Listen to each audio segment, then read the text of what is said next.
Hello and welcome to another episode of Relationship Alive. This is your host, Neil Sattin. Today, we're going to continue our series of episodes with David Burns, author of the classic book Feeling Good, which has sold millions of copies worldwide, and whose new book, Feeling Great, will be coming out in September of 2020. David is the creator of TEAM-CBT and one of the world's most well-known popularizers of cognitive behavioral therapy. And in today's episode, you're going to be able to hear the master do his work with me. As you may recall, in episode 226, David described how TEAM works, and you can listen to that episode at neilsattin.com/feelinggood3. That's the words feeling and good and then the number 3, all squished together. And towards the end of that conversation, we decided that we'd do a session together to help me with the overwhelm that I had been feeling. This is right around when the pandemic hit and we were all confined to our homes, or many of us were, and for me, there was just an overwhelming amount of stuff that I was dealing with.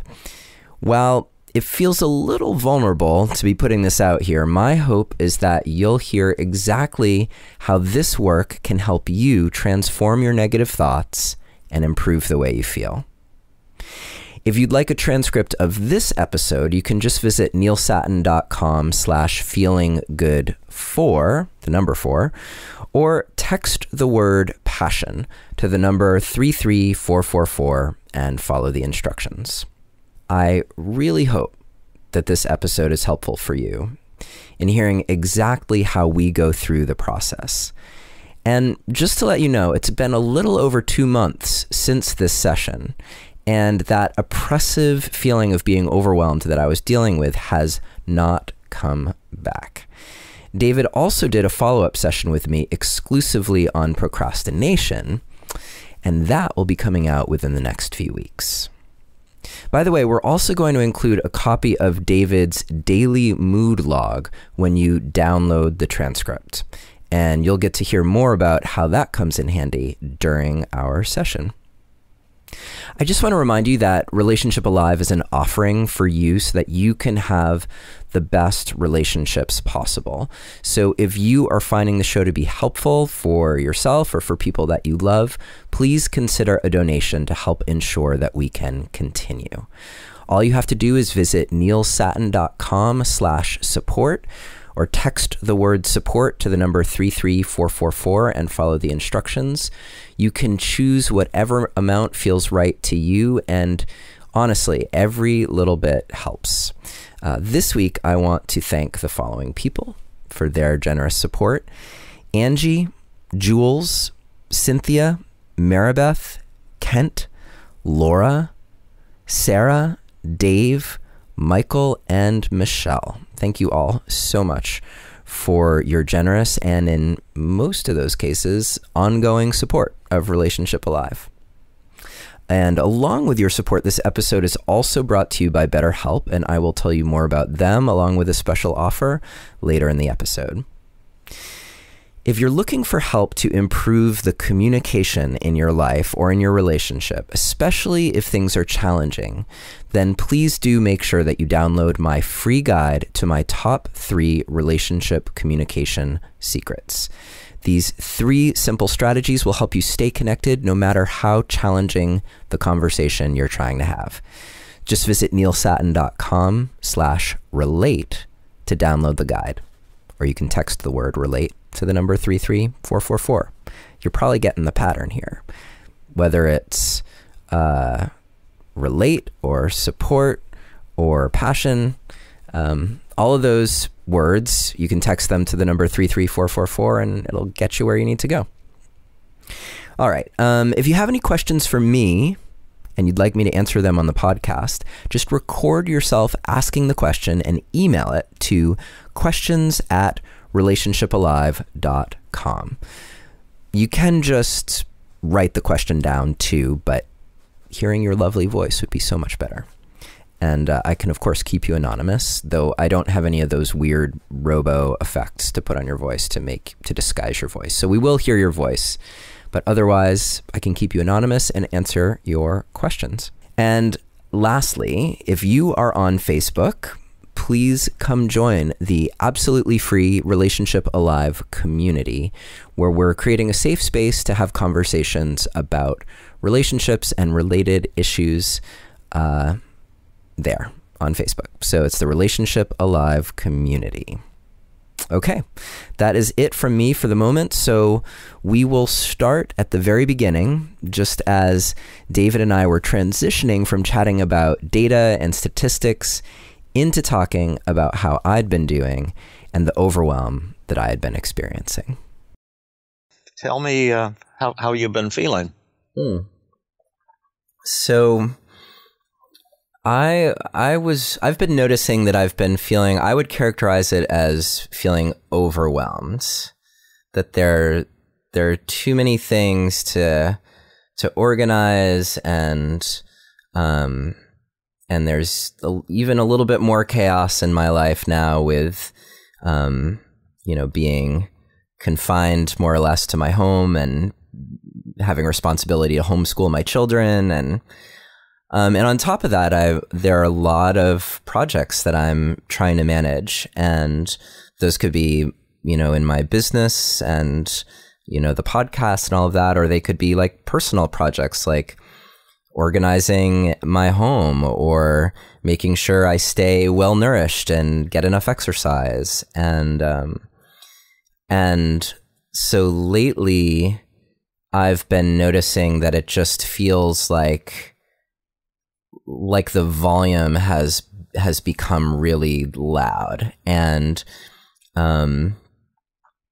I would say that I've never been necessarily the most organized person, from like, if you had the perspective of organization, meaning like everything is neat and tidy and you have your days planned out exactly how they're going to go. Like, that's not me, or my approach to organization. It's been generally a little bit more organic in how it unfolds.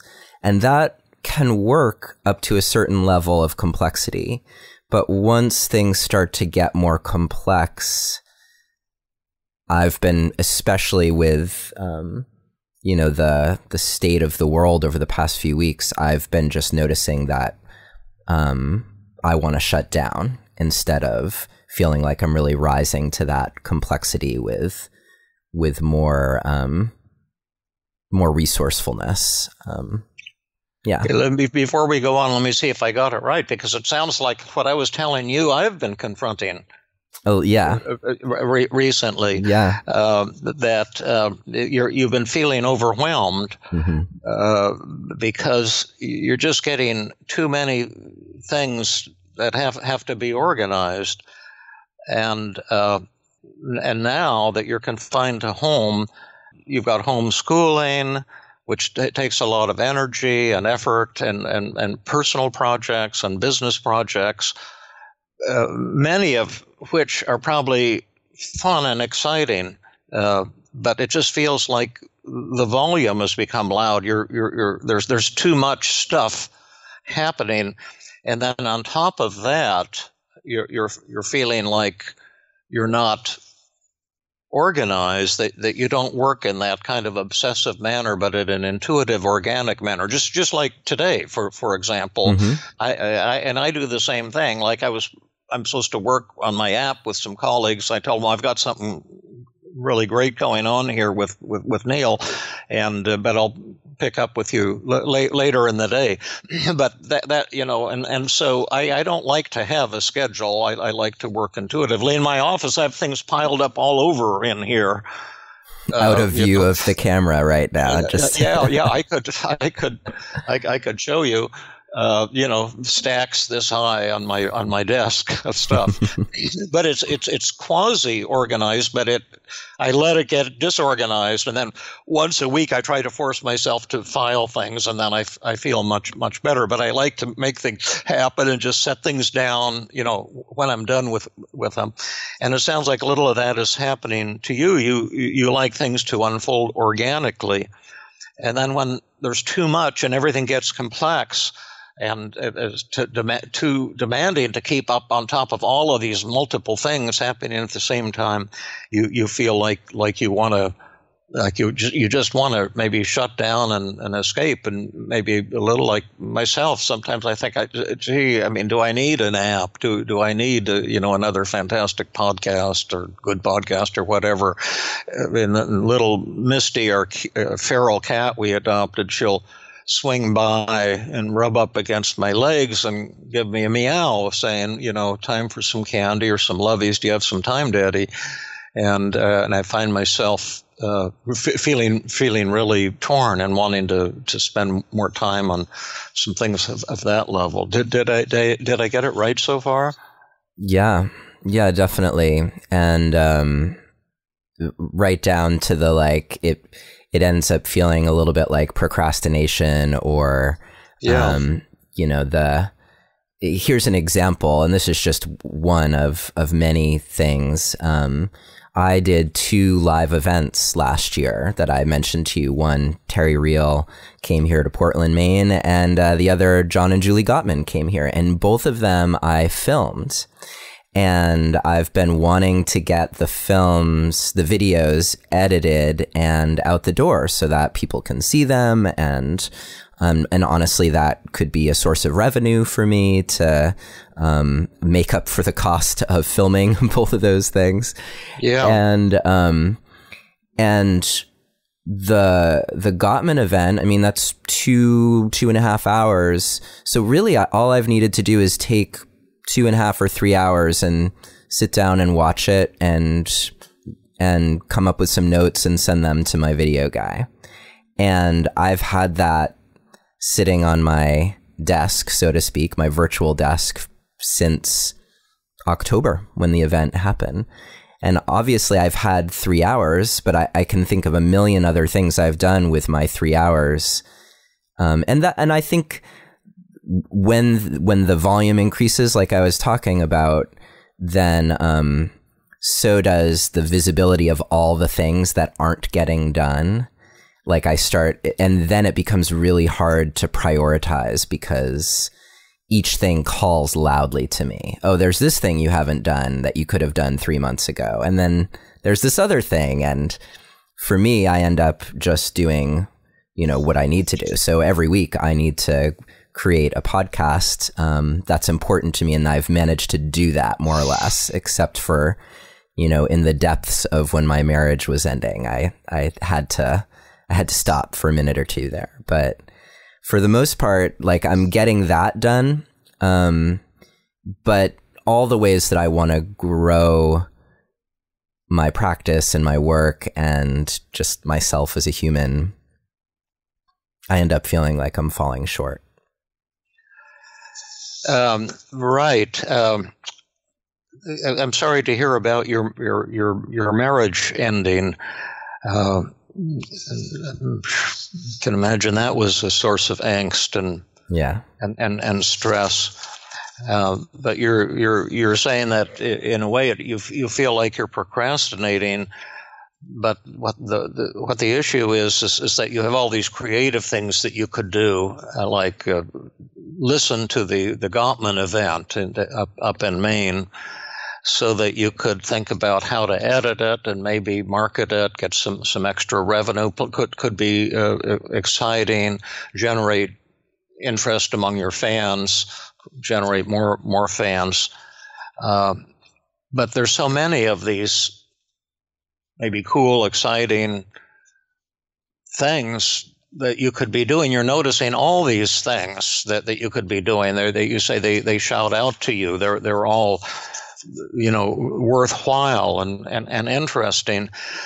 But you find that you have to take what energy you have, just to do the things you have to do, like doing the essentials, doing a podcast every week, and that you're not feeling the motivation to, or maybe even having the time and resources to do, probably a significant list of really cool things that you could be doing, probably most of which would be, reasonably successful, if not tremendously successful.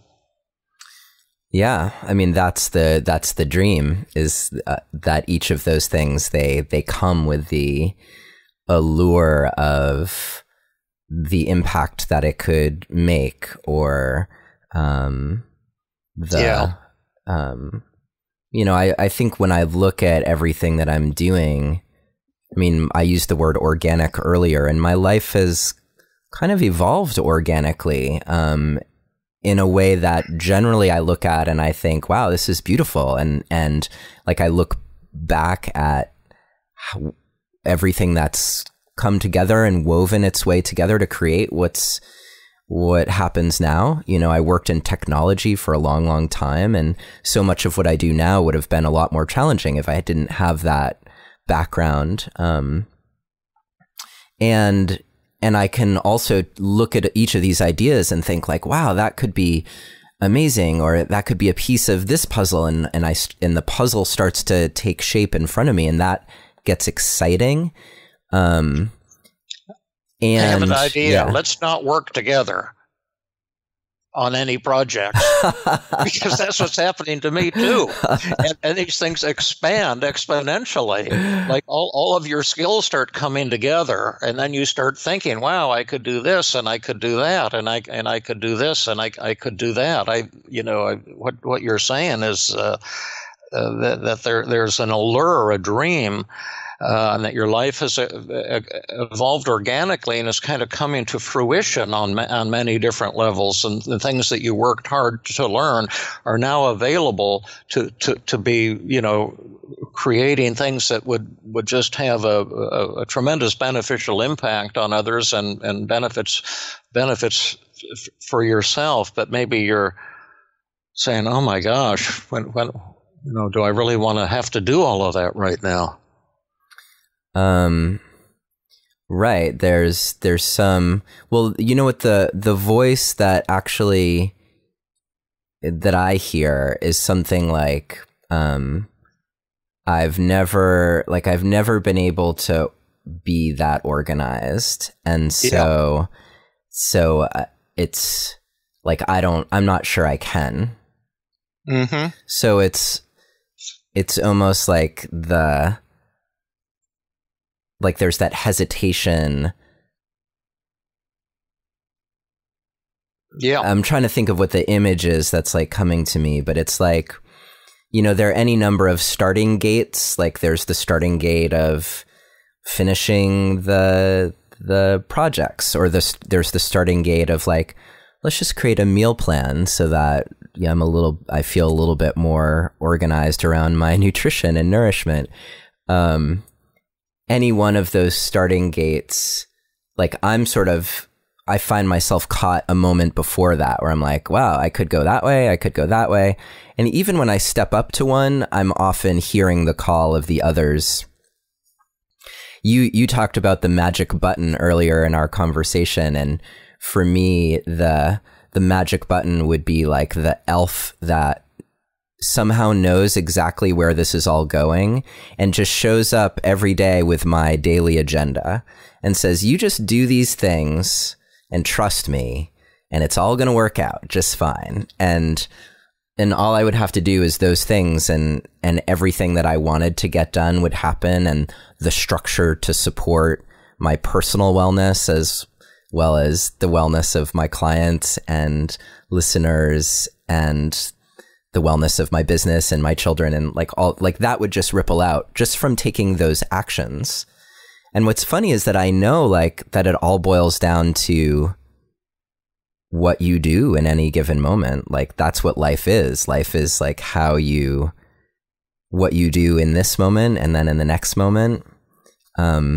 Sometimes that just feels like the biggest hurdle to me. And it matters more now than ever because of that additional chaos that's in the system. Yeah. So in an ideal world, that you're having a little elf bring you a do list every day, and the elf has figured out what are the essentials and the order in which to do them in order to fit everything in, and then it's all going to kind of ripple out, and all these wonderful things are going to happen. but then you're saying life is a series of moments, and it's kind of hard for you to, get on board and feel motivated to tackle all these things, because once you think of, well, let's work on the starting gate let's create an eating plan, and then once you think about stepping up and working on that, you start hearing the call of all these other things that you should be doing, and maybe end up feeling or getting a bit paralyzed. Can I suggest we switch just temporarily to the daily mood log? Do you have one there? And at the top it says upsetting event, and that could just be like could be this morning or right now, or Yeah, I mean, I would, for an upsetting event, let's just say an upsetting event would be a day that's gone by where I feel like I didn't get enough done. Okay. So is that right now, feeling like yesterday you didn't get enough done? Sure. Okay. So put that on the upsetting event day when I didn't get enough done. Yeah, and just write that down. Yeah, I'm actually. You did already? I didn't yet, but I'm opening this in a little PDF editor things that I'm editing right on the document. So. Okay, great. Yeah. And then you see, so that's the upsetting event. That now we want to see what your emotions are. And the first category is sad, blue, depressed, down, unhappy. Are you feeling some of those? Definitely. Tell me which ones, and I'll circle them, or maybe you can circle them or highlight them. Yeah, I would say kind of down and unhappy. Those. And how strong are those between 0 and 100? So at the end of a day, I'd say it's like an 85 or 90. Okay, then put 85 to 90 in the percent now column. Okay. That's that, and see, that's important because just a minor point. You're such a warm, upbeat person. Yeah. So people interacting with you wouldn't know that you're feeling that unhappy inside. That's why it's great. It's great to measure, because that's almost the most intense unhappiness a human being can have. And how do you feel? Anxious, worried, panicky, nervous, or frightened? Yes. Okay. What, all of them? Yeah, I mean, if I like touch into worried, maybe a little less worried, a little more on the panicky side, a little more on the nervous side, a little less on the frightened side. Yeah. But it's all definitely there. Yeah, anxious for sure. Yeah, sure. Yeah. And how strong does that get between 0 and 100? I would say, wow, if I compare that to sadness, I would have actually said that that's a little bit more, but it's sure. So maybe the sadness is more like 80 to 85, and then the anxious is more like 85 to 90. But at the end of a day, when I'm feeling that feeling of like, oh, I didn't get enough done, then there's like the kind of the sadness that comes with that, and then there's the anxiety of like, I work for myself, and I'm also in charge of my own like showing up for my life, and there's that sense of like, oh, if I don't do this, like no one's going to do this for me. So, it's all dependent on me. Yeah. So, all right. That was a long-winded way of saying 85 to 90 as well. Great. Now, do you feel guilty, remorseful, bad, or ashamed? Yeah, I would say probably mostly.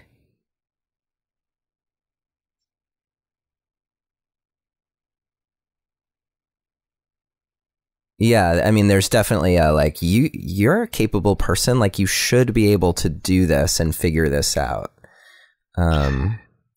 By the way, I'm also writing down negative thoughts in the negative thought column, and I just wrote down I should be able to do this and figure this out. And when that thought goes through your mind, how strongly do you believe it between 0 and 100? That I believe I should be able to figure this out. That's a 100. Yeah, for sure. So I'm going to put 100 in the percent now column, the belief column. And again, you were about to tell me how guilty, remorseful, bad, or ashamed. Do you have any of those feelings? I'm starting to feel guilty that these are all so high, but yeah, I would just put that all at like an 85 to 90. Okay. I always feel like I've got, the glimmer of like there is always that piece of me that's like, it's all going to be okay. You're fine. So that still lives in those moments. Sure. But that's really intense. The guilt and shame and feeling bad. And then do you feel inferior, worthless, inadequate, defective, or incompetent? Shit. Yeah, I do. All of them or some of them? Or no wonder this is so horrible. Yeah. Yeah, I wouldn't say worthless. I would say it's probably inadequate and defective, not incompetent. Yeah, okay. So somewhere in there. How strong are those? That's more in probably like the 65 to 70% range. Okay. And do you feel lonely, unloved, unwanted, rejected, alone, or abandoned? That I do not feel we'll put as a 0 much. there. You feel embarrassed, foolish, humiliated, or self-conscious? I would make that a 50. And which feelings? Embarrassed, foolish, humiliated, self-conscious?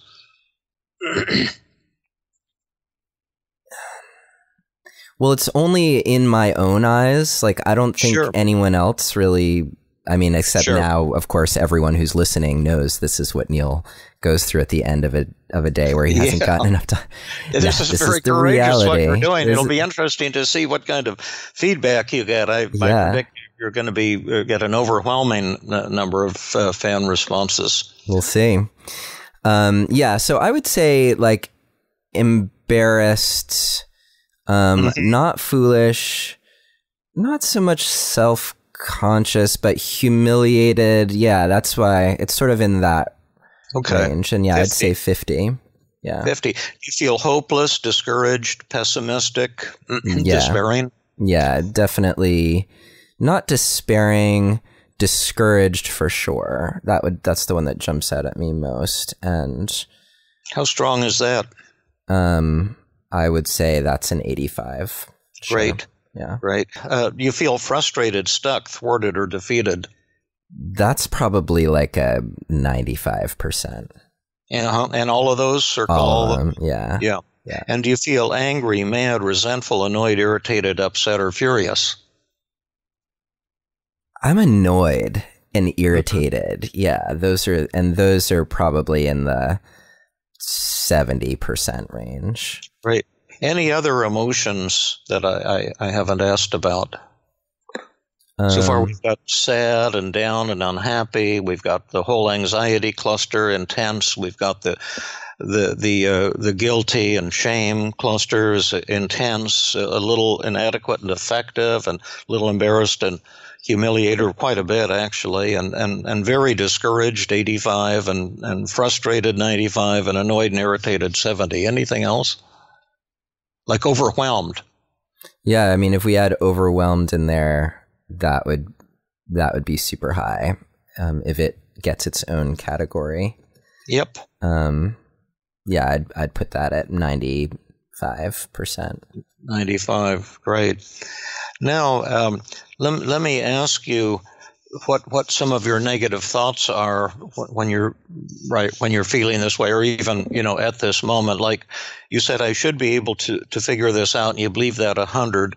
You also said no one will do this for me. That's probably not a distorted thought. I jotted it down, and then I'm not sure I can be that organized. That's a good negative thought. Mm-hmm. How much do you believe that one?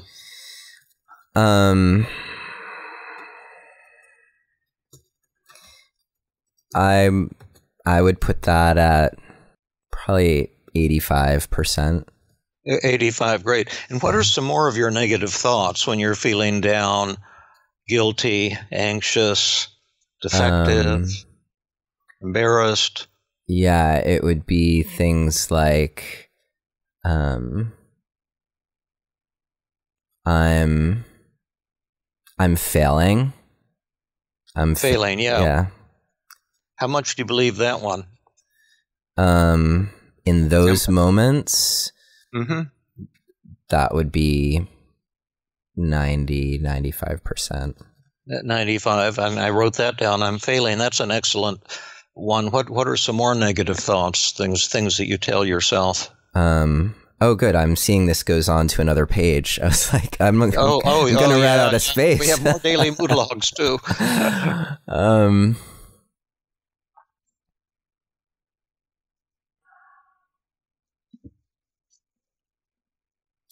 Time, like there's not enough time. Okay. Yeah, or like there's no way that I can, there's no way I will be able to do this, is maybe. There's not enough time. I mean, they kind of overlap with each other a little bit. Yeah, I'll make that one thought. There's not enough time and no way I can do all of this. How's that? Yeah. And then how much do you believe that one? Yeah, like 100. 100, sure. 100%. Sure. And what are some more, that's kind of the discouraged thought. Yeah. And the frustrated thought. What's the inadequate and defective thought? Well, the I'm not capable of doing this, that's definitely the defective. There's Yep, sure. Yeah. Let's write that down. That's thought number 5, I think. Yeah. I'm not capable of doing this. And then what is this defined as? This is okay, so this could be two things. This could be getting organized and executing on that.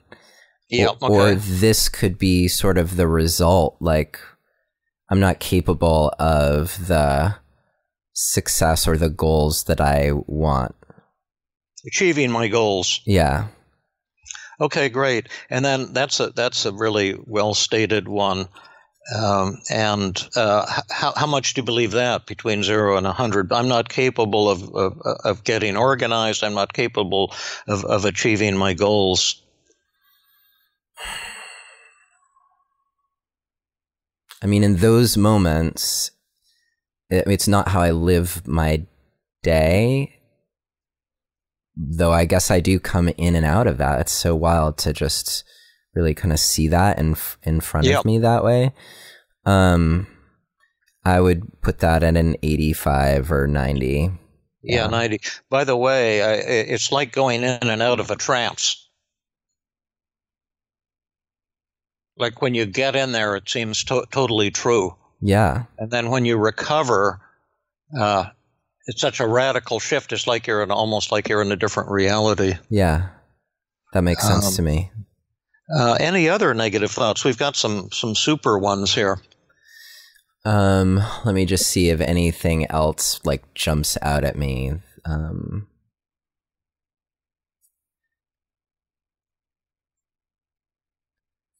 Ooh, I don't know. This one feels kind of risky to say. My father was right. Great. Okay. And tell us what that means. How you're feeling right at this moment.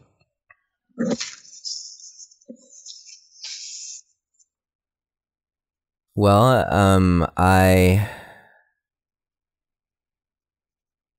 I can hear his voice, you know, at a young age, like kind of accosting me around like, you gotta get Like, you got to figure this out. You got to clean your room. You got to get organized. You'll never succeed if you can't figure this out. So I hear that.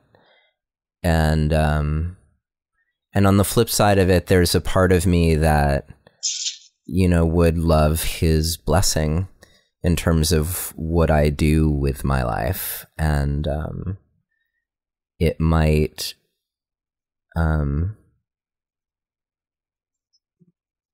shock people to learn that I definitely haven't gotten it explicitly. Whether he does feel it and he's just keeping it to himself, that's possible. But my father, his career, he was a clinical psychologist, and there have just been a lot of times where I've wished that he could also see the value in what I do and how I'm showing up in the world and how I'm contributing. Is he still alive? He is. Yep. Do you feel sad when you think about that? Or angry? Or yeah, I mean, we could do a whole nother mood log on that one. Sure. But yeah, I mean, for sure, it's a source of sadness and anger that I've dealt with for most of my adult life. And because he's alive, I hold out the hope that at some point there will be some sort of redemption in that way. But it hasn't happened yet. Yeah. Yeah, there's a lot about, and just to be clear, I think I said this one other time when I talked about my dad on the show. I love him dearly, and then there are things about him that I just don't understand, and that aren't. I may never understand them. There's a level of opaqueness in terms of how he lives his life and his choices, and I guess I'm just like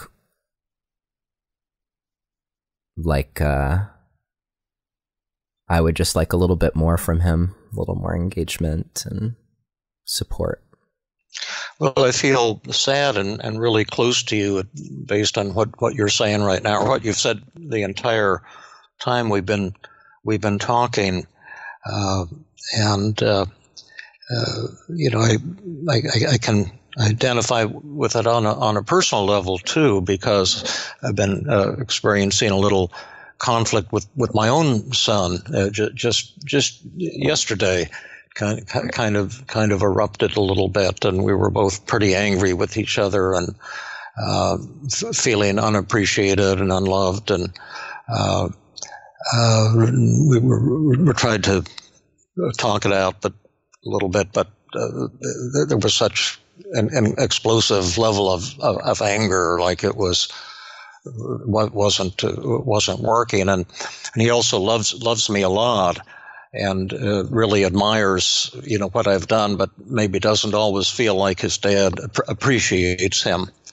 It very, very similar to what you're saying, and I was a kind of at wit's end, and very, very anxious, very feeling kind of ashamed too, and hurt, and he was sitting at the dining room table doing some work with a colleague, and on impulse, I know he likes physical touch, and so I just went up and started massaging his shoulders, and he indicated he was really loving that, and then I just kind of leaned over on his back and hugged him, and then he got up and turned around, gave me a wonderful hug. It was really a beautiful moment, and sometimes I think that out of intense anger, if you hang in there in a relationship, then really, really beautiful things can happen. But I'm sure it was so painful for him, and has been painful for him, to feel like his dad doesn't really appreciate him, and I'm so filled with admiration for him and his ethical qualities, his idealism, his incredible technical skills, his love, his work ethic. But it's so easy for fathers and sons to disconnect and sometimes never connect. My dad was a Lutheran minister, and he was.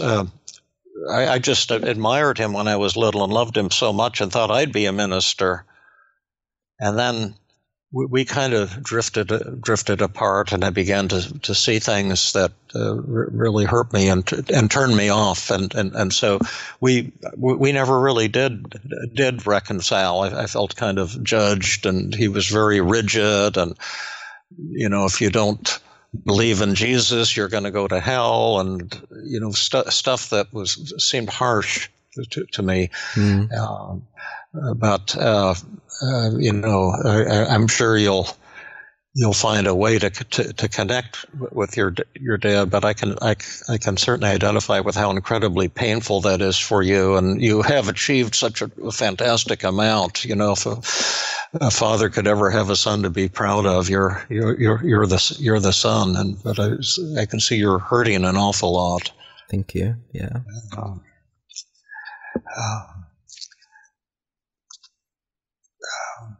I just want to say too, like that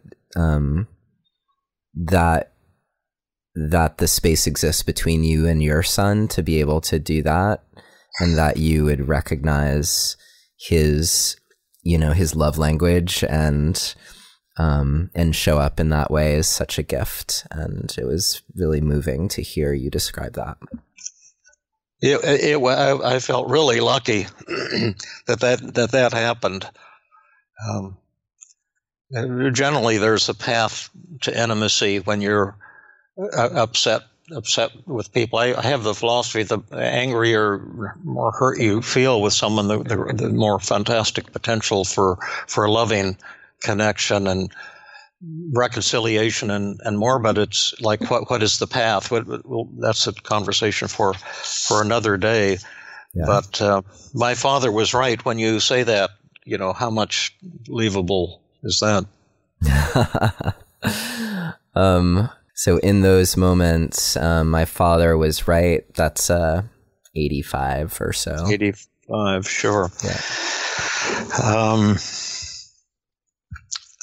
Yeah, I feel so close to you right now, and I think many people are going to be touched by the reality and the openness and vulnerability you're bringing to this, and probably to all of your podcasts.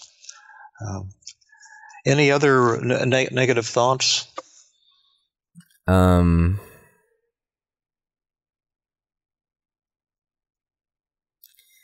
the only other one that really jumps out for me would be something like, I'm going to be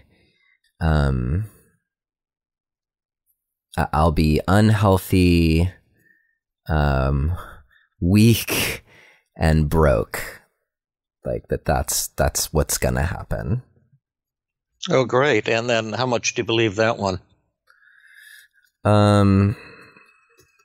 That's less so. I would say that's in like the 65%. 65. And so just to review your negative thoughts in reverse order, I'm going to be unhealthy, weak, and broke. My father was right about me. I'm not capable of getting organized and achieving my goals. There's not enough time and no way I can do all of this, all the things I have to do and all the things I want to do. I'm failing.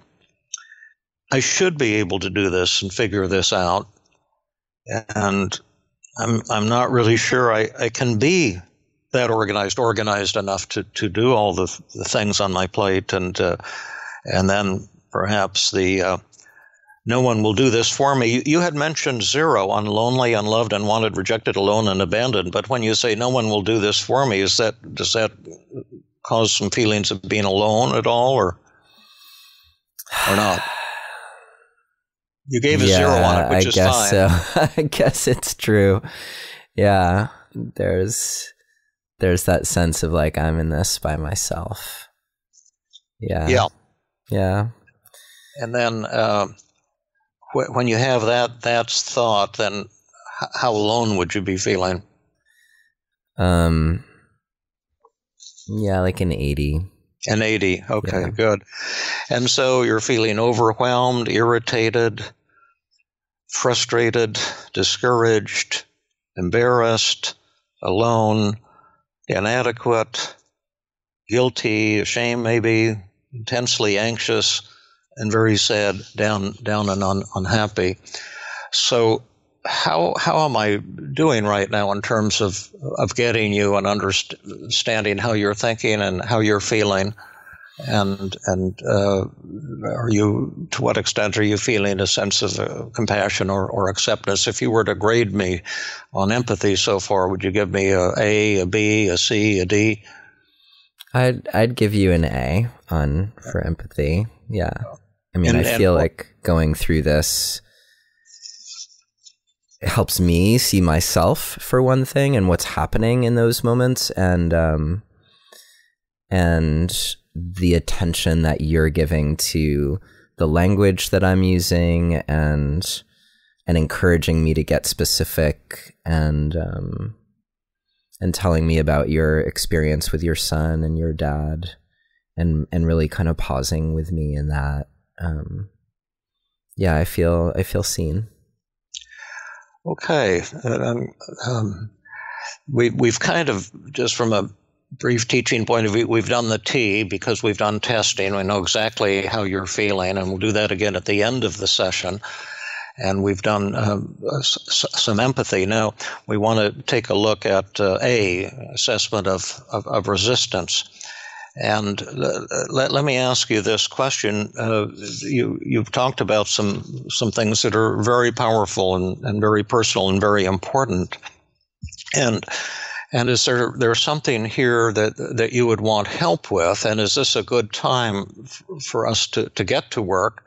Or do you need more time to kind of talk and have me listen and provide support? Because that's important, and I don't want to, jump in prematurely. I think that both my excitement for being able to do this with you and my frustration at like how persistent this has been leads me to want to like do the work. Okay. Now let me ask you this question. Suppose at the end of our session today, you say, wow, that was better than, French fries or something like that. and kind of miracle happens.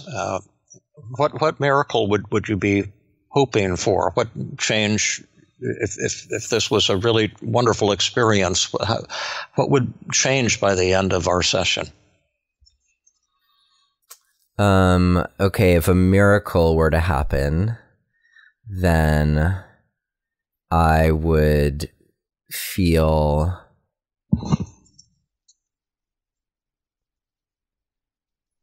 totally capable. I'd have a sense of how to prioritize and where to start.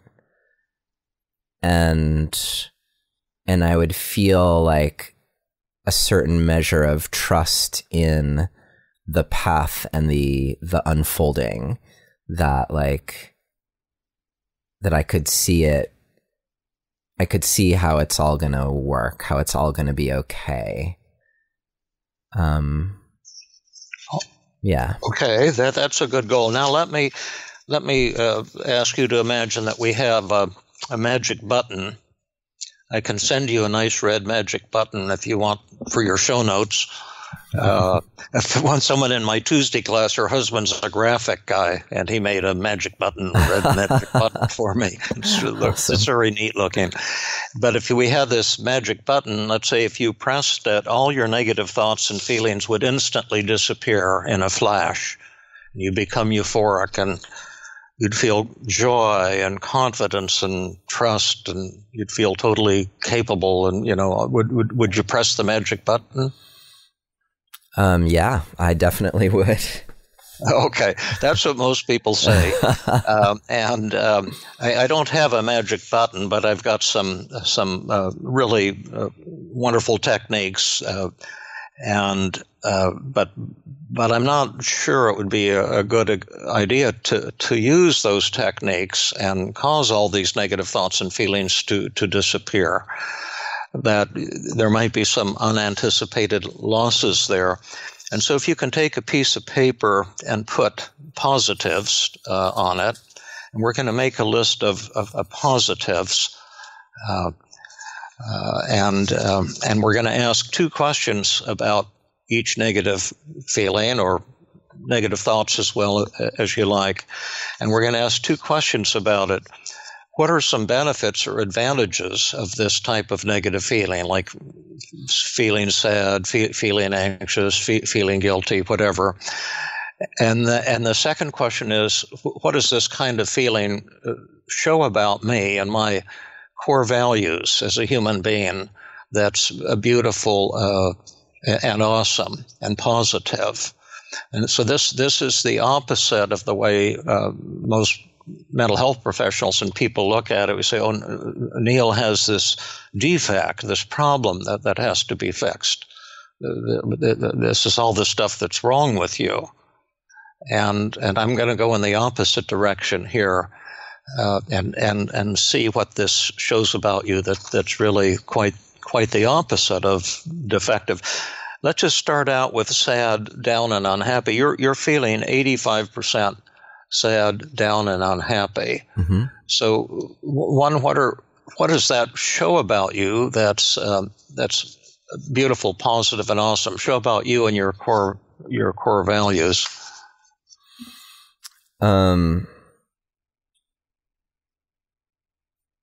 You're sad because you have a lot of exciting projects that you're not getting to, among other things. Right. I mean, sorry, I'm just making a note here that, for me, that shows on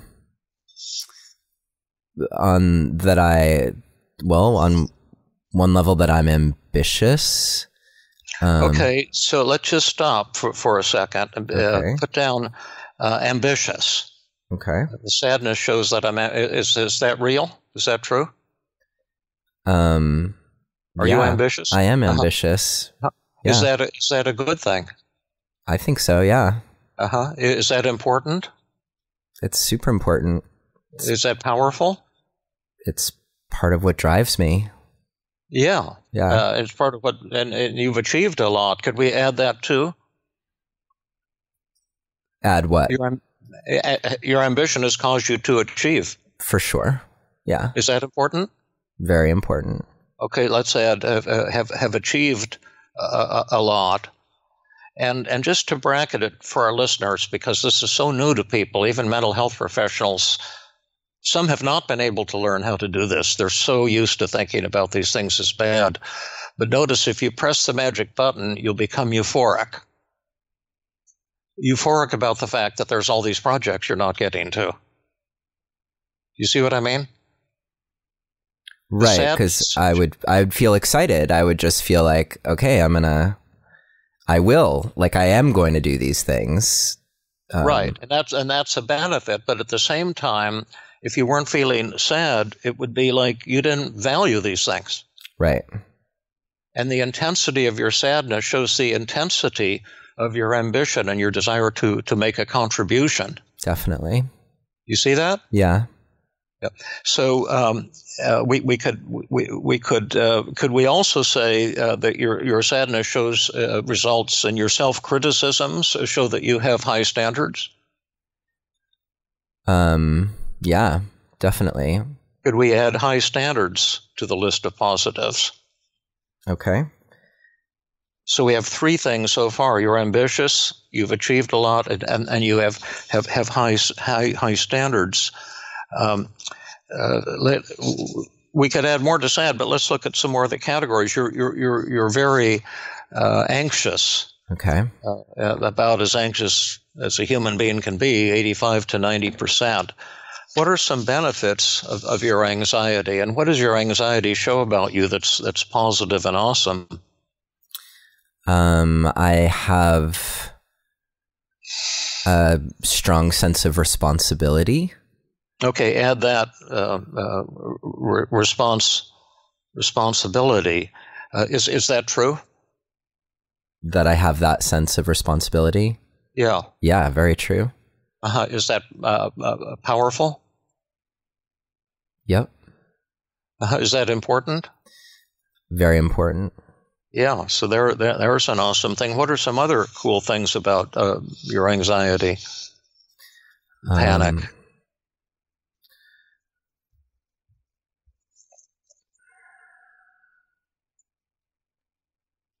Yeah, this one's hard for me. Well, they're all hard at first. You'll get it. This is something you get into. It takes a few minutes to unfold, and the fact that it's hard will make it much more effective for the listeners. So that for the integrity of what we're doing, because this isn't cheerleading. This is taking negative feelings and saying what's beautiful about that feeling and what's beneficial. So if you press the magic button, you won't be anxious at all. Right. So the anxiety, well, there's something about it that creates fuel to take action. Put that down. It's fuel to take action, and if I can add to that, it also reminds you, is a powerful reminder that you need to take action. Yeah, like you're in danger, right? And so you won't be complacent about all the things that you'd like to be doing. Right. It's challenge. Like I don't find.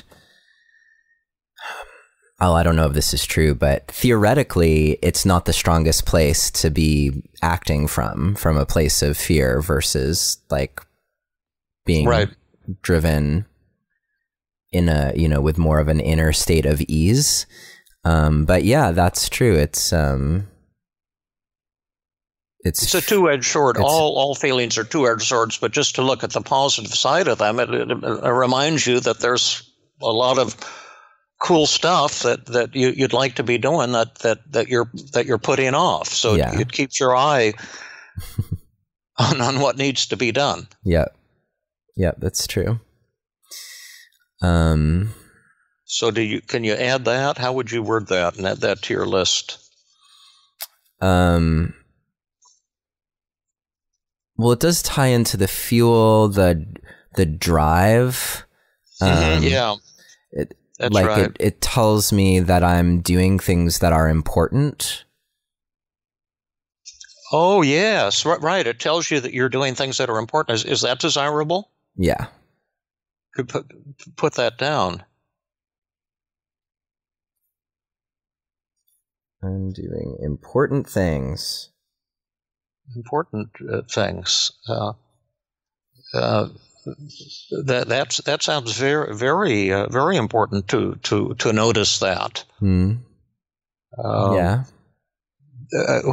Let's talk about your feeling guilty, remorseful, but bad, ashamed. What does that show about you that's positive and awesome?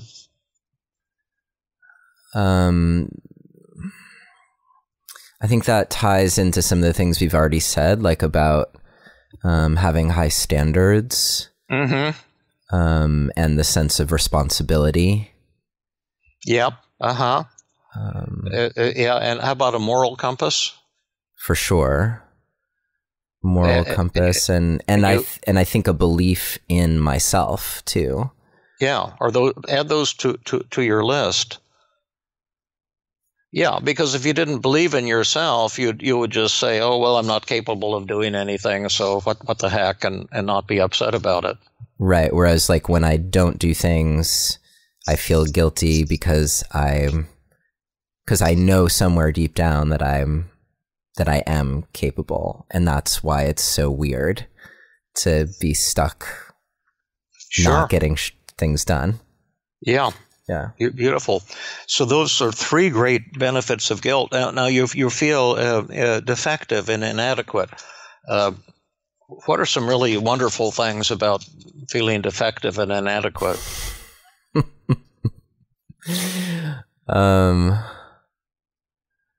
What is wonderful? What does that reveal about my values, that I'm feeling defective and inadequate?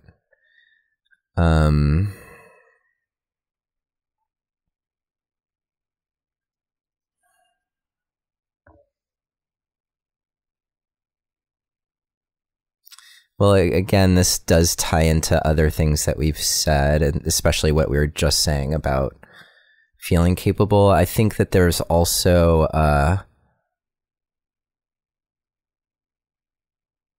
like, I want to be a role model, you know, particularly for my kids. Could you put that down? Yeah. In your list? Is that important? That is very important. Okay, put that down. I just thought of 6 more awesome things about feeling defective and inadequate. Oh, yeah. Can you tell me some of them? Yeah, or is that cheating? Sure. No. This is a collaboration, and it's hard great. to see these things at first. When I developed this technique, it took me a long time to discover all the fantastic things about all the negative feelings. The 2 hardest ones for me, hopelessness was the second hardest, and then when I discovered what was awesome about that was like a slam dunk. And then the last one was frustration. I couldn't think of anything good about frustration. And finally, I was in some kind of internet cafe having a cup of coffee, and there were all these people on their computers.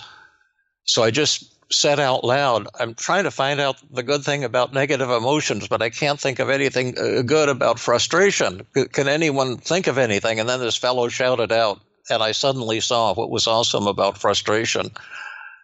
Are you going to say what he shouted out? No, you have to listen to the next show. No, I'm being silly. I want to get back to your list, but he shouted out, it shows you haven't given up on your goals. Wow. Isn't that cool? That's amazing. Yeah. They're all amazing, but I'll tell you some more things about being defective and inadequate. It seems to me that it shows that you're honest and that you have integrity, because you do have many flaws. Is that true, that you do have many flaws? I am not perfect. So when you say you're defective and inadequate, are you showing that you're accepting the fact and you're honestly looking at the fact? Yeah, I'm willing to be honest about that too. Is that important? Yeah. We'll add that to the list. Willing to be honest about my flaws. For example, some people in the world blame everyone else for their problems. But when you say that you're defective and inadequate, could it be that you're being accountable? Yeah, that I hold myself accountable. Is that true? That is true. Is that important? Yeah, it seems really important. Is that powerful? Yeah, again, what comes up for me is that it's somewhat paradoxical, because what we're talking about are behaviors that don't seem to suggest that I'm holding myself accountable, but it is important to me. Yeah, put that down, and we'll get to those behaviors and everything in a little bit. But right now, it's good enough to see that you do hold yourself accountable, and that's very very desirable. Yeah, David, we do need to take just a quick break so I can mention this week's sponsor. If you are looking for some extra support around the things that are getting in the way of your happiness or achieving your goals, one great way you can do that is from the comfort of your own home or office or anywhere really, and they are BetterHelp. BetterHelp will assess your needs and match you with your own licensed professional therapist. You can chat with them via text at any time, and you can schedule weekly video or phone sessions all without having to go anywhere. It's more affordable than traditional offline counseling, and financial aid is available. They also offer a broad range of expertise so that you can find the person most suited to helping you with your own unique situation. So whether it's depression, stress, anxiety, overwhelm, trauma, anger, family conflicts, whatever is up for you, try out BetterHelp to help you move past the places where you are stuck. To start living a happier life today, you can try BetterHelp, and you can get an extra 10% off your first month for being a Relationship Alive listener. Just visit betterhelp.com/alive and join over 800,000 people taking charge of their mental health. Again, that's BetterHelp, HELP.com/alive. And thank you, BetterHelp, for your support of the Relationship Alive podcast and our mission. And now I'm going to get right back to my session with David Burns. So we have three benefits of defective and inadequate. It shows that you want to be a role model, especially for your children. It shows that you're willing to be honest about your flaws, rather than denying them. Oh, I had another thought about that one too. It shows you're willing to hold yourself accountable. And would it also be true that when you feel defective and inadequate, it shows that you have a sense of humility? Yeah. Is that important? Very important to me. Add that. Yeah. Add that to the list. And I don't know if you're at all spiritual, but is humility a spiritual quality? Yeah, for me, when I feel those moments of feeling just kind of the interconnectedness of all things and kind of marveling at how miraculous existence is. Yeah. That comes with I would call it humility. Yeah. Yeah. That it's not self-effacing. It's just like realizing like, wow, I'm just a part of something that's so much bigger than me. Yeah. Is that important? Yeah. Is that powerful? Very. And is that just theoretical BS, or are people right now who are listening? Well, they won't be listening until you publish this, but will they be feeling close to you because of your humility and your vulnerability? I hope so. Yeah. So would that be a good thing too? It would be great if that was the result. Yeah. One of the results. Find out, but could we say that this allows me to be close to others? Is that true? Definitely. Add that. Is that important? Yes, very important. Yeah. See, like I told you about a huge failure I had, even yesterday. Yeah, it's something I actually really have appreciated about all our conversations is that you own those things all the time. Yeah. Yeah. Yeah, and I appreciate those and others as well, and especially you. You're some kind of, to my way of thinking, some superstar. and then when I talk to you, you're this kind, humble, vulnerable person, and it's really a fantastically positive thing. Mm. But anyway, let's push ahead here. You feel alone 80%. What's great about feeling alone? Like you say, I have to do this all myself, and you feel alone. Well, I value connection. Is that true? Yep. Add that to your list. Value connection. Is that important? Yeah, I live by that. Mm-hmm. Is that powerful? Very powerful. Okay, so that's a good one. What's wonderful about being embarrassed and humiliated? Yeah, this seems to loop back on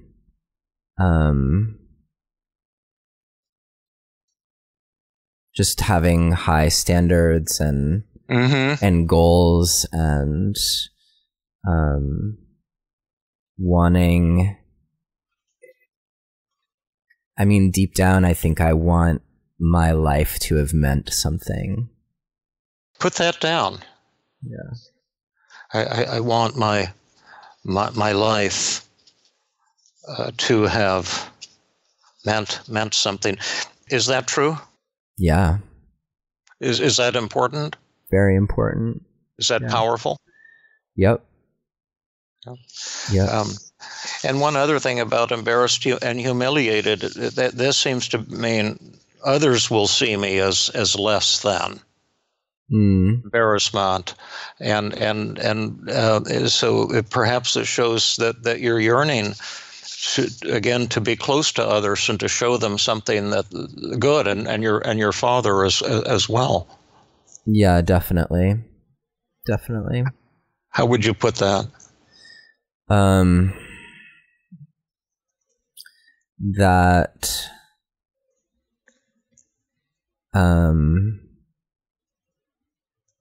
well, you know what comes up for me actually is valuing acceptance, and I don't know, I feel like maybe I'm not doing this one right, but oh, wait a minute. The Buddha said acceptance is the greatest change a human being can make. So valuing acceptance, that seems like a pretty good thing, and that you want people to accept you and to feel close to you. I do, and I want others to feel that way with me as well. Yeah, so put that down. Value acceptance. That in fact, I don't know if you're familiar with the Tibetan Book of the Dead. Mm-hmm. And in the opening sentence, they quote the Buddha. And the opening sentence, as you may recall, is acceptance rocks.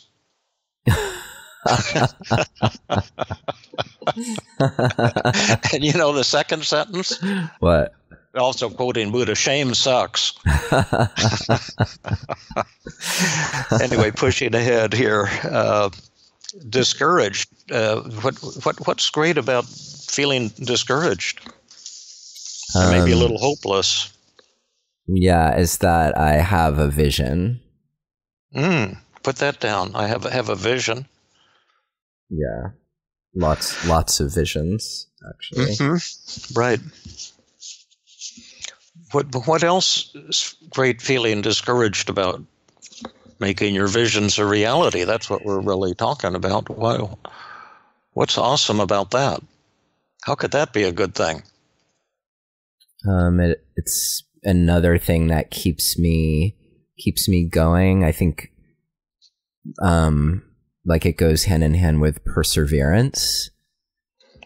Okay, are you someone who perseveres? So far. Well, put that down for perseverance. There's several other really great things about hopelessness and depression. It's hard to see these things for the first time. Okay, I'm listening. Well, one thing, they keep your expectations low, so you don't get your hopes up and get disappointed again. Like when people are hopelessly depressed, then they don't say, "Oh, Burns is going to help me," and then be let down when Burns can't help them. Right. You protect yourself from disappointment. Like tomorrow, I might be another day of procrastination, and if I feel discouraged, and hopeless, I can kind of keep myself from going on a roller coaster of being up and down. Right. So it has that protective function. So you can put protective. And another thing, it seems to me it shows that you're honest and realistic, because procrastination has been a problem for you. Yeah. And so you're facing the truth in a way. Yes. Is that important when you have a problem, to face the truth? To face the truth, absolutely.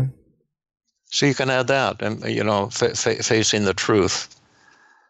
And And then frustrated, 95. Well, we already leaked that one. What are some good things about being frustrated? Yeah, I loved what you said about that.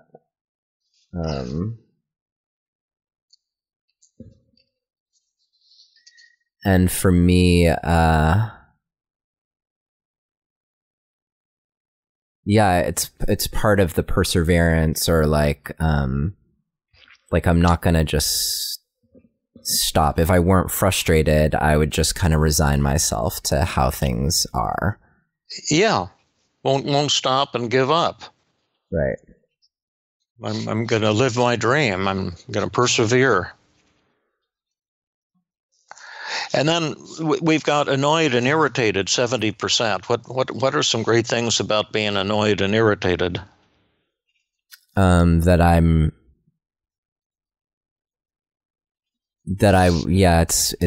kind of like the won't stop. I'm not going to tolerate. I don't want to tolerate things that are getting in my way. Yeah. Like I'm willing to see that things are getting in my way. I'm willing even to see that I'm getting in my way. Yeah. Is that important? Yeah. Well, put that down. That's well stated, I think. Yeah, part of facing the truth there, I think. Yeah, and also, would this annoyance and irritation give you energy, like the anxiety? Definitely. Yeah. Is that important, to have energy? Yep. Okay, so you can add that. And then our last category, and then we'll get on to methods once we've done a little quick certain kind of wrap-up of this. But you're overwhelmed, 95%. What's great about being overwhelmed?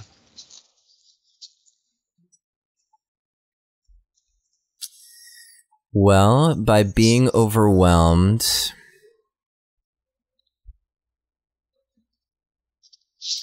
I don't have to experience trying and failing. Put that down. So would you say it's a kind of a comforting thing in a way? Yeah, I mean, that's a weird one, right? Because it's like, well, if I don't try, then I'm definitely not gonna get there, or I'll get there super slowly. But yeah, it's showing that I'm looking for ways to take care of myself. Is that important? Yeah. Put that down. Looking for ways to take care of myself. There's another neat thing about being overwhelmed. I can suggest it to you. See if it resonates. Would it be a way of reminding yourself that indeed you are maybe pushing yourself to do too much or that an awful lot, that there is, a tremendous amount on your plate, and that's realistically the case.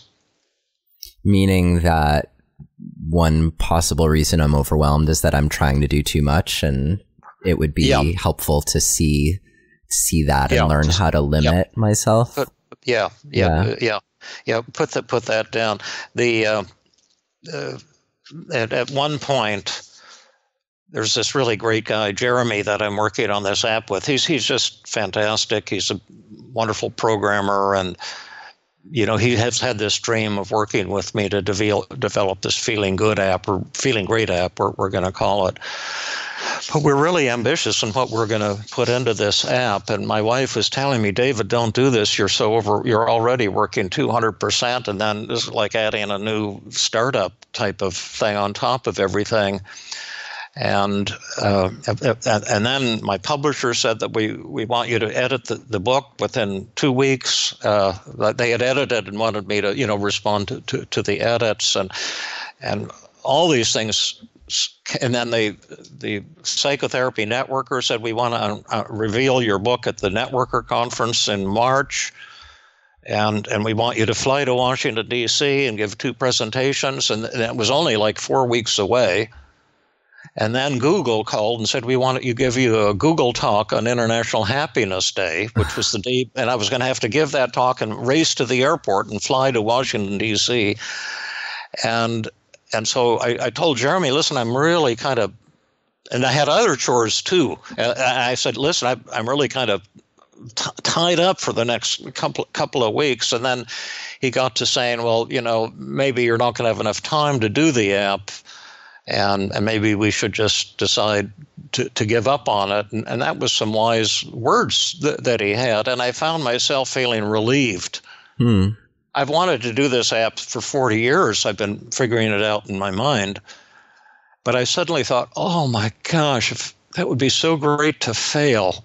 And then I could hang out with our little kitty. And I just got such a wave of relief. And then I was just very nice. I said, well, gosh, I feel so badly because I love working with you, but I totally understand if that's, blah, blah, blah. And then, of course, once you let go, the universe comes to you. And then he suddenly said, oh, well, if you could just do 2 days a week, that would be enough. So I said, okay, yeah, I'm sure I can do that. And now that all those conferences are canceled, I have a lot of time to work on it. But that thing of being overwhelmed and noticing that you're overwhelmed, I think is very important. My wife can see it before I can see it.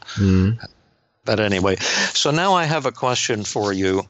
You said you want to press the magic button and make all these negative feelings disappear, so you'd feel euphoric. And at the same time, we've looked at the list of positives of your feelings, like sadness, anxiety, guilt, etc. And it shows that you're ambitious, and your ambition results from your high standards. And these have motivated you to, in reality, achieve a tremendous amount in your life. And your anxiety keeps you vigilant, gives you a warning that you're not achieving some things that are important to you, and shows your sense of responsibility, and gives you fuel to take action. And it tells you that you're doing important things that you don't want to let slide. And your guilt shows that you have a moral compass, that you have high standards, that you believe in yourself. And your defectiveness shows that you're realistic, because you are defective. You are inadequate and always will be. We have these flaws as human beings, and you're facing the truth. You're holding yourself accountable, and shows you want to be a role model, and it shows your humility.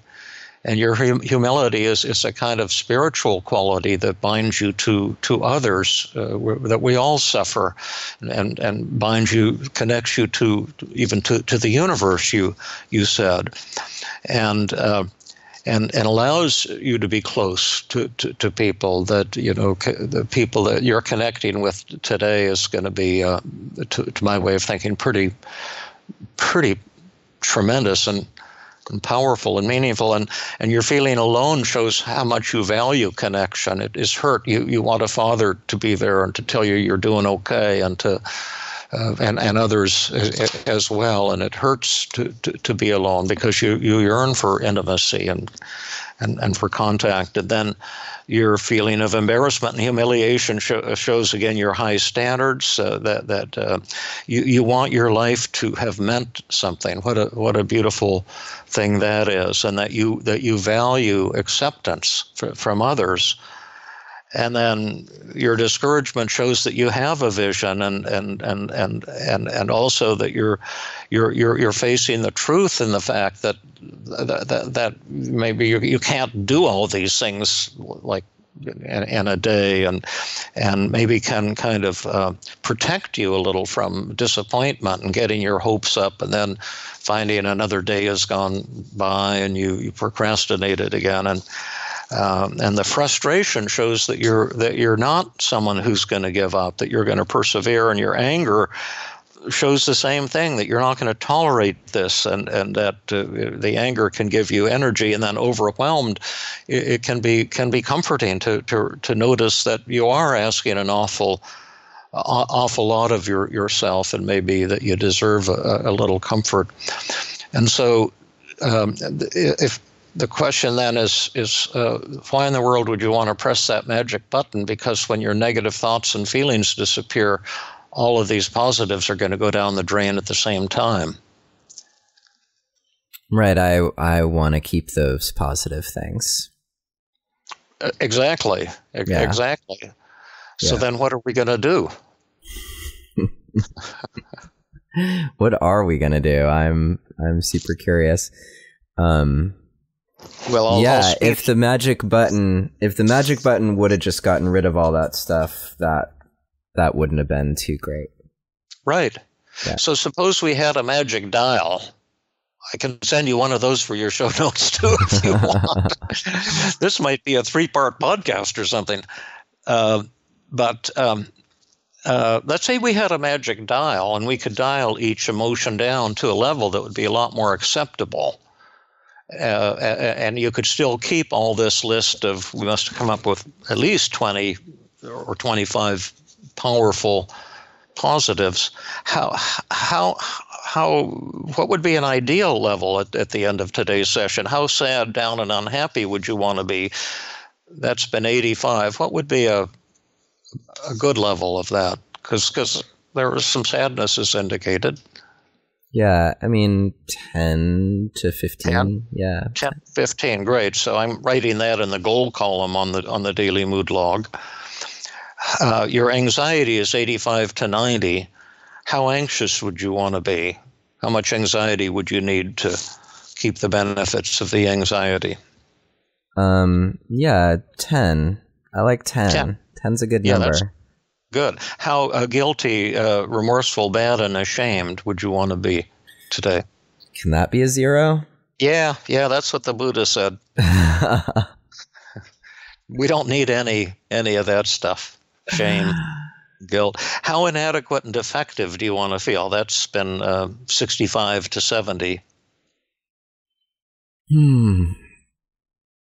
Yeah, that can be like a 5. Yeah, that's a good number on that. How alone do you want to feel?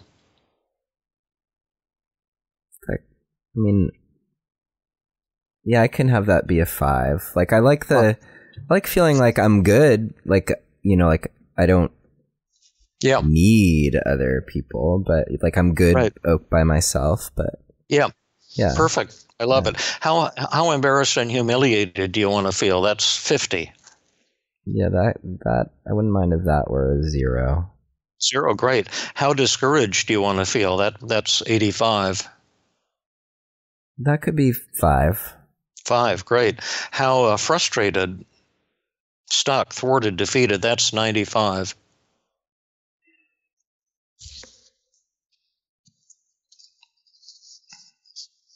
Well, if I need it for those feelings, I would take 5. But if I don't need it, then it would be a relief to not feel that. But so why don't we put 0 to 5? Okay. Yeah. How annoyed and irritated do you want to feel?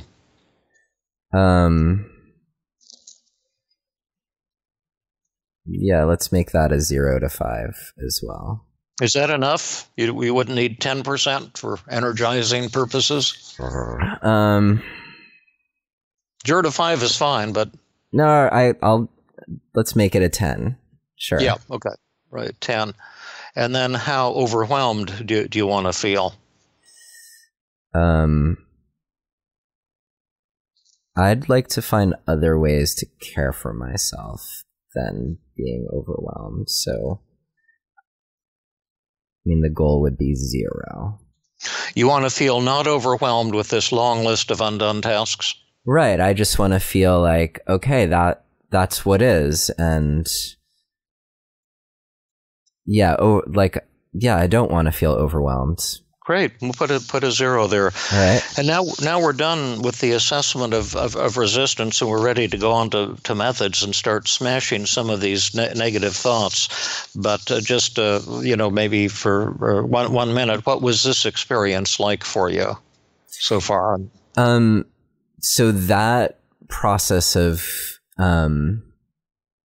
going through and coming up with the values and like what's right about these negative emotions, that's very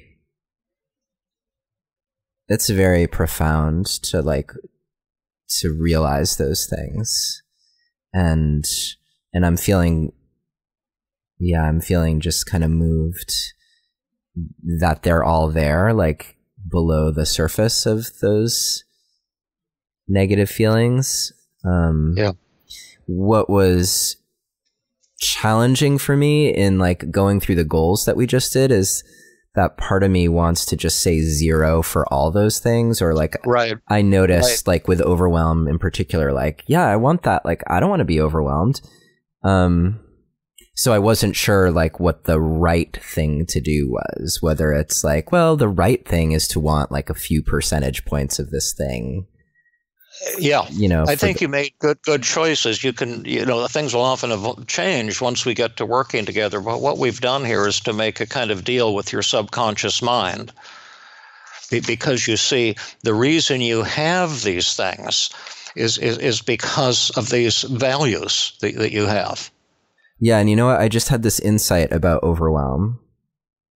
I don't think I would want to feel overwhelmed all the time, but I think like having a touch of overwhelm as an indicator of like, oh, there's too much in front of me. That's what I mean. Yeah. Yeah. So let's raise that from 0.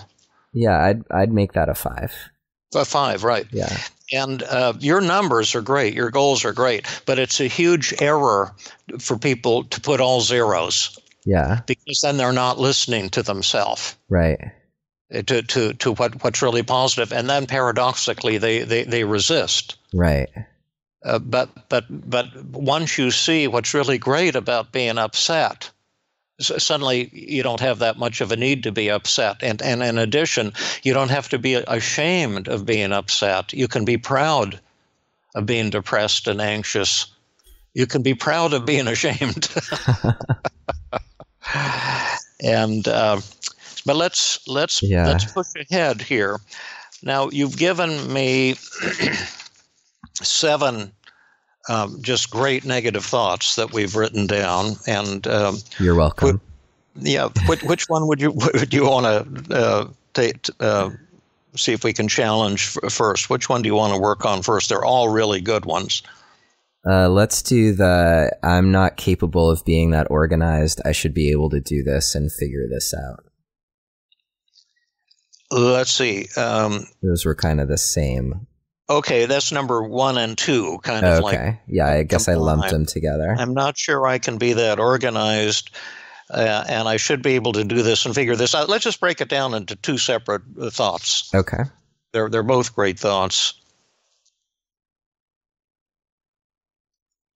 I'm not sure I can be that organized, or I should be able to figure this out. Yeah. Oh, right. So let's do You're Waiting for Me. Yeah. Let's do I'm not capable of being that organized. Okay. Yeah. Great. Now, I'm not capable. That's a good one of being that organized. Now, look at the list of distortions on the back of the daily mood log. There's 10 of them, and I think you have a copy of one there. Yep. And let's see if we can pinpoint some distortions in that thought. Well, it feels like all or nothing thinking. Great. Put AON, just the abbreviation, in the distortion column, and that's a great call.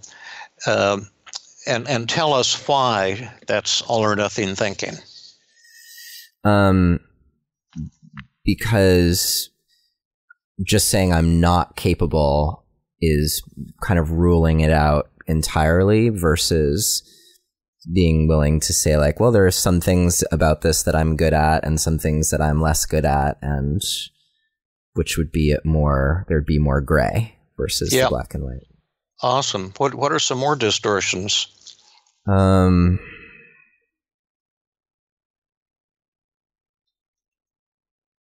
Yeah, overgeneralization. I'm just looking through the list, and each one I'm like, so the first one was all or nothing thinking. The next one was overgeneralization. Viewing OG. So, which is viewing a negative event as a never-ending pattern of defeat. And I think that's part of what's happening here is... Absolutely. Yeah. I love that. What are some more distortions? So the next one, mental filter. You dwell on the negatives and ignore the positives. Yeah, that's definitely there. And tell us why. That's very true, what you just said, but kind of explain it to us at the 4th grade level. Yeah, so...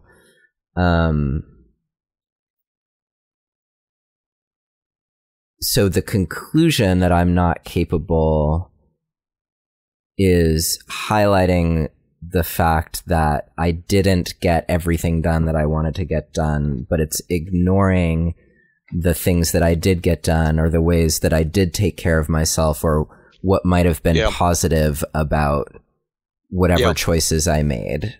Perfect. Yeah. Perfect. Well explained. What are some more distortions? Discounting the positive. Are they all going to be there, David? Because so far, so good. At first, when I looked, I thought there's only a couple distortions here, but now it's like my mind is opening up, and we may find 6 or 8 or maybe even 10. Yeah. So discounting the positive, you insist that your positive qualities don't count. Yeah, that's ignoring all the ways that I am and have shown that I'm capable. And that I'm able to learn and grow and change, and that's happening all the time. So I'm definitely discounting it. Yeah. The next anything. Yeah, that's right. What are some more distortions? Yeah, jumping to conclusions that. So this doesn't have mind reading, but it does have fortune telling. Like I didn't today, and I won't be able to tomorrow. Yeah, exactly. Exactly. And we can speed through the other 5 to save a little time because you're nailing them all. But it's clearly, magnification and minimization. Right. Blowing it out of proportion and looking at all the things you haven't done and discounting the incredible accomplishments that you have done. It's emotional reasoning. I feel it, so it must be true. I feel overwhelmed and defeated. So I am overwhelmed and defeated and won't, in fact, be able to do these things or get more organized. It's a hidden should statement, isn't it? Right. I should have gotten more done. I should have done these things. Yeah. Right. And I should be more organized in general. I shouldn't get overwhelmed. I should just be on top of everything all the time. And then... Isn't that true, though? Yeah, right, exactly. And then I would say it's self-blame. The only one it isn't is labeling. But it's self-blame because you're kind of beating up on yourself. Right. And labeling could... if I'm saying I'm incapable... Oh, yeah, that's the labeling, right. Yeah. So we found all 10. I love that. Yeah. Now, now that we've got all these distortions, we have a lot of ways to crush a negative thought. But let me just ask you, just in simple terms, can you think of a way you could challenge that thought? What could you tell yourself instead of that? Is that thought true? Okay, this one might be hard for me. Well, let me make it easy for you. Let's imagine that I'm a kind of like a clone of yours, but a dear friend. Okay. And that I look a lot like you. I went to the same schools you went to. I got the same grades. My career is a little similar to yours, and so I'm almost like an identical twin. but a different human being. Okay. And give me a name. Well, I'll be David. And you can be Neil. Great. But I'm not David Burns. I'm this kind of clone of yours. Could I talk to you for a minute, Neil? Sure. I don't know if you're aware of this, but I've been pretty lucky with my career and with my podcasts, and I've done a lot of things that have been very successful and very, very well received. And lately, I've been almost had the curse of too much creativity or something like that. That I've got all these projects on the front burner and the back burner, and I find myself getting overwhelmed and kind of anxious to think about all the things that I'd like to be doing. But they're all great things. But I've been telling myself that I'm really not capable of getting organized. Is that true? Well, Tell me what you think. Yeah, that doesn't seem completely true, because if it were completely true, then you wouldn't have been able to do the things that you have gotten done. So just stop a minute, because I like what you're saying. You're saying that can't be completely true, because if it was completely true, I wouldn't have accomplished the many things that I have gotten done. Is that what you just said? That's what I just said. And is that true, or are you just blowing smoke in my face? Well, because that helps me, but I mean, sure some really of the true. things that you've gotten done seem to me like they would have required some organization on your part. Like you've interviewed a lot of people. You've had to get organized about contacting people and scheduling things and that's true. Yeah, doing the research that you need to do in order to have good conversations with people and. So let me see if that's true. You're saying that I've been actually pretty organized in many areas of my life, and I've accomplished a lot because I've been organized. My podcasts, my interviews, and while it's true that I have a lot on my plate, almost too much to do all at once right now, that it's not true that I lack the skill of getting organized. Is that what you just told me? Yeah, that it's right. It may, and I appreciate that you added that there may just be more on your plate than a single human could do in a day. But that wouldn't be about your ability to organize. Oh yeah, I love what you're saying. Now, is that true, or are you just bullshitting me? Well, because I want you to be honest with me. Yeah, I mean, so there may be a skill in there around learning how to say no, or learning how to prioritize, or like there may be something like that in there for you that you could use some help with. So you're saying there's some things I could maybe use some help with, but the fact is I have fairly decent organizational skills. Is that what you said? Yeah, because you're getting things done, and that wouldn't happen if you weren't capable of being organized. So could we write that in the and that's 100% true? That's 100% true. Put that in the positive thought column. I am overwhelmed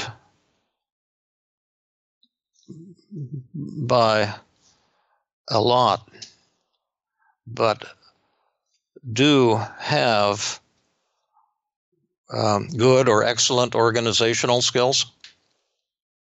Is that what you said, or tell me how to write it down? Yeah, what I said was that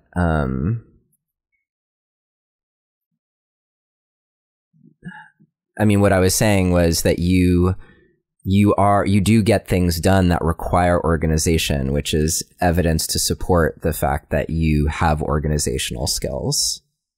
Okay, write that in the right-hand column.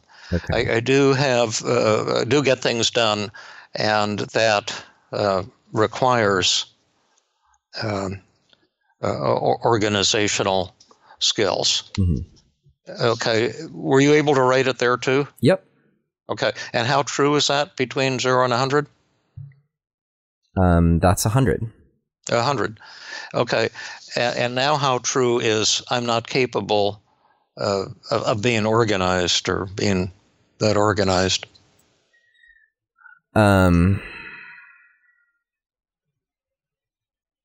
Oh, and add to the right-hand column,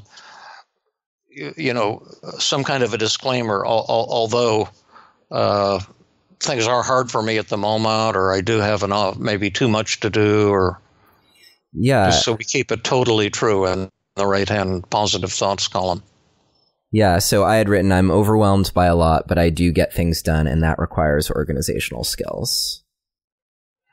Okay, that's good enough. So now how much do you believe I'm not capable of being that organized? I'd put that at like a 15. 15. And let's put 15 in the after column. And from my point of view, that sometimes you want to smash a thought to 0, and sometimes you want to leave it a little because there's a little truth in it. Mm-hmm.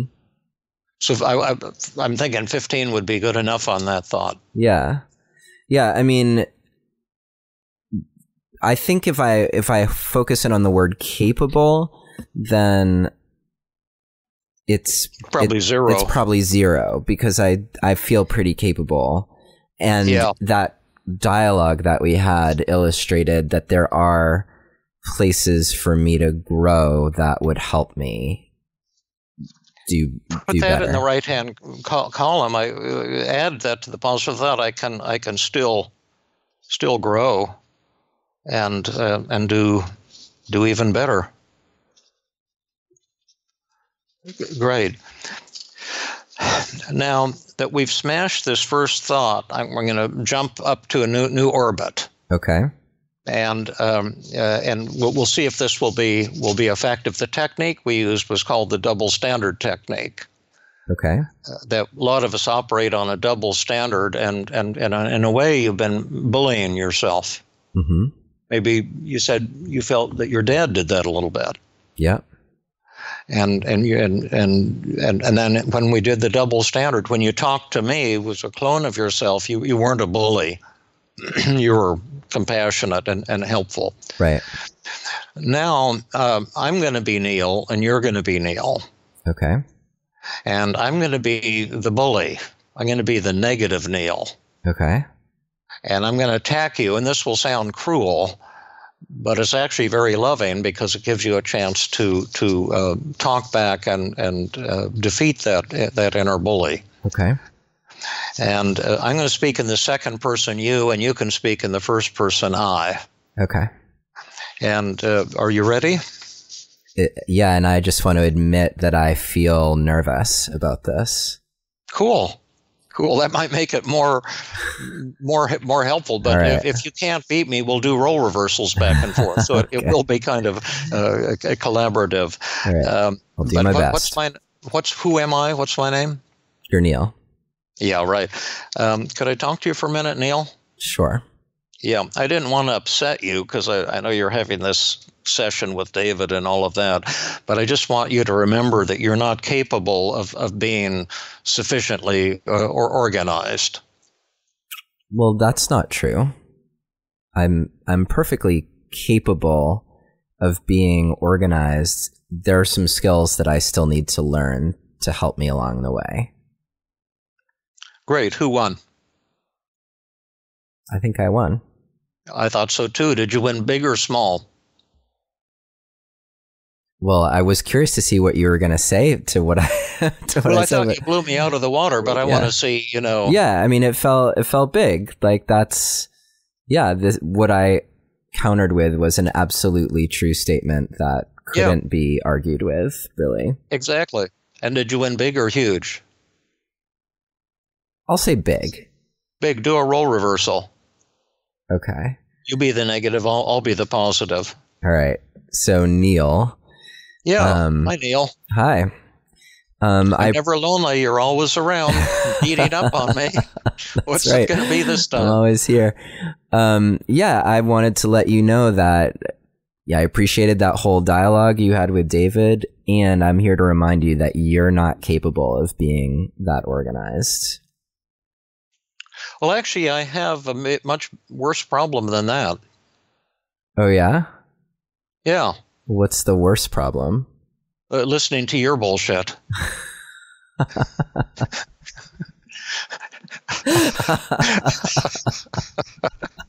fact is, I'm a pretty organized guy, and I'm kind of overwhelmed right now.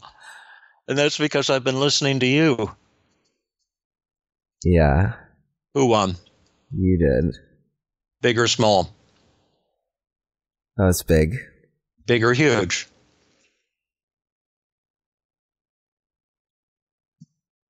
That was huge. Yeah. And how did I do that? How did I get to huge? You made a boundary. You voiced anger. And the mean inner voice. Yeah. See, you think the solution is to get started on stuff, to get stuff accomplished, but we're moving in a different direction of acceptance and self-love, rather than beating the horse with a whip. Yeah. The idea behind it is what I've discovered is when I pressure myself to do something really great, it generally doesn't work out very well. And when I give myself a break and accept myself, things flow much more beautifully. When I was in medical school, I was a total screw up, and because I never should have gone to medical school. I wasn't even a pre-med student in college, but one of my advisors told me I want to be a psychologist. He said, "Oh, I want to be a psychologist." He said, "Oh, you have to go to medical school." And I never wanted to be a doctor, but I did it because I was told to do it. And I went to Stanford. I dropped out for a year on 2 different occasions. I had a fear of blood. I had no desire to be a doctor. I couldn't identify with the other students. I didn't care about anatomy or biology. But then when I finally decided to go ahead and do my internship and residency at a county hospital here in the Bay Area, I had a tremendous experience and tried to make up for my bad behavior. And I worked like a hornet. And I actually became a good doctor. And then I moved to Philadelphia to finish my residency. And one of my advisors, who didn't know what a screw up I was in medical school, he knew how hard I was working as a psychiatric resident and had worked as a medical intern. And he says, "There's one thing I want you to keep in mind, David, when you go to Philadelphia." And I said, "What's that?" He says, "Well, remember, take at least 1 day a week, or at the very least a half a day a week to stare at walls." And what he was saying is, you work hard and you're accomplishing amazing things, but remember to, give yourself a break, at least a half a day a week. And I always remembered that. And I would take Sunday afternoon and watch the football games and hang out and watch TV in my bed, and the cat would get on my lap and purr, and I'd start to feel guilty. But then I remember what this guy Dr. Miles Weber told me. But anyway, let's see. The idea, and I still work like a hornet and accomplished a lot. But it was the idea that I could be loving toward myself. And let's see if we can continue with this now. Now, can I talk to you for a minute, Neil? Yep. You know who I am. You're Neil still. Yeah, and I'm thinking that you're just not capable of being that organized as you should be. Yeah. Who the fuck do you think you are telling me that? Like, I concede. Who won? Isn't that cool? That is cool. Yeah. Okay. Yeah. You beat me on that one, but I have this other thing I wanted to mention to you. Okay. You should be able to do this and figure this out. I can do this and figure this out. Who won? I feel Like I won. Big or small? That was a big win. Big or huge? There's somewhere in the middle there. Okay, do a role reversal because we want to get to huge. All right. Neil. Yes, hi. Hey, yeah. You should be able to do this and figure this stuff out. You're right. I have figured it out. Have you? Yeah. Enlighten me. I'm going to stop listening to your bullshit. That's my solution. I'm a plenty capable guy. Okay, and what if I keep speaking? Well, I hope you do. That way I'll never be alone. I'll never feel lonely. Go ahead. Hit me with some more of your bullshit. You know, I'm not bright either. When you say I should be able to figure this out and do this, I don't even know what you're talking about. What are you referring to? Yeah, I'm telling you that you should be able to get everything done that you want to get done, and you should be able to organize your time. That's horseshit, and you know it. I'm taking on too much. I should probably be able to do less rather than more. That's my issue. You're just constantly putting me down. You're whipping me. Well, if you're going to do less, that sounds good, but I don't believe that you'll be able to figure out what things are the most important to do. Well, you know, I've done a lot of important things in my life, and I've figured them all out. I've done all of those things. I can figure out what's important and what's not important. I've done that all my life. And what's most important is to stop listening to you trying to make me miserable every minute. Bug off. Or to quote the Buddha, go fuck yourself.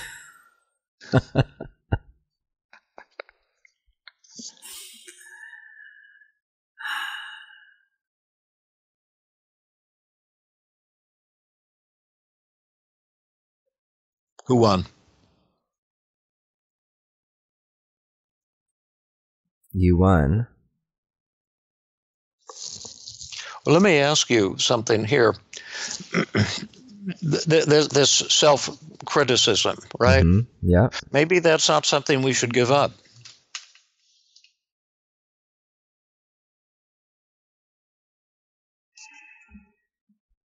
What are some benefits of criticizing yourself like this? Because that's what we're really talking about. The benefits are being able to see clearly, potentially. Mm-hmm. Not when it's amplified by just seeing the negative, but yeah, the inner critic can look at a situation and he can identify like when standards aren't being met or when things that's right aren't known that need to be known or yeah. And so maybe that's not something that we should change today. Well, I think enlisting those positive attributes,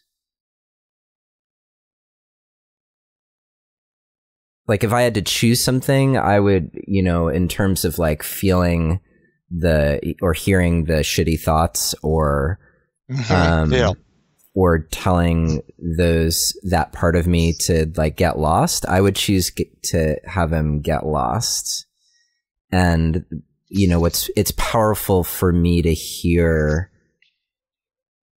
you as me talk to that voice that way. And I think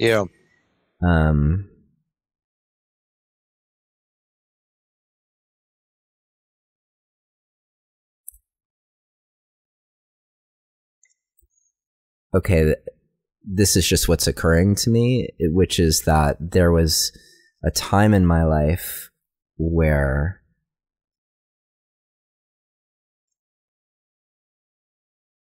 not only was I not encouraged to set a boundary like that, but I was discouraged from setting a boundary like that.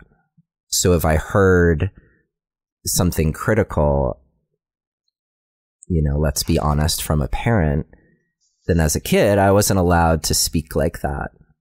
I don't have to listen to your bullshit. There would have been some pretty serious consequences for that. Sure. But now hearing it directed toward this part of me, it's like there is something really empowering about I don't have to listen to this bullshit. Isn't that cool? Yeah.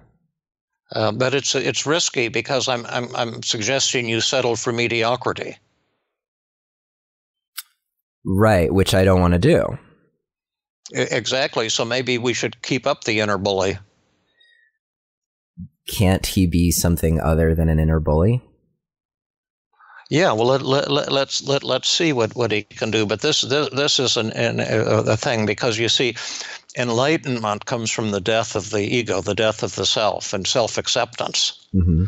And that's what we're talking about. But Buddha couldn't get the message across 2,500 years ago. He only had 3 of his 100,000 followers who understood what he was trying to say.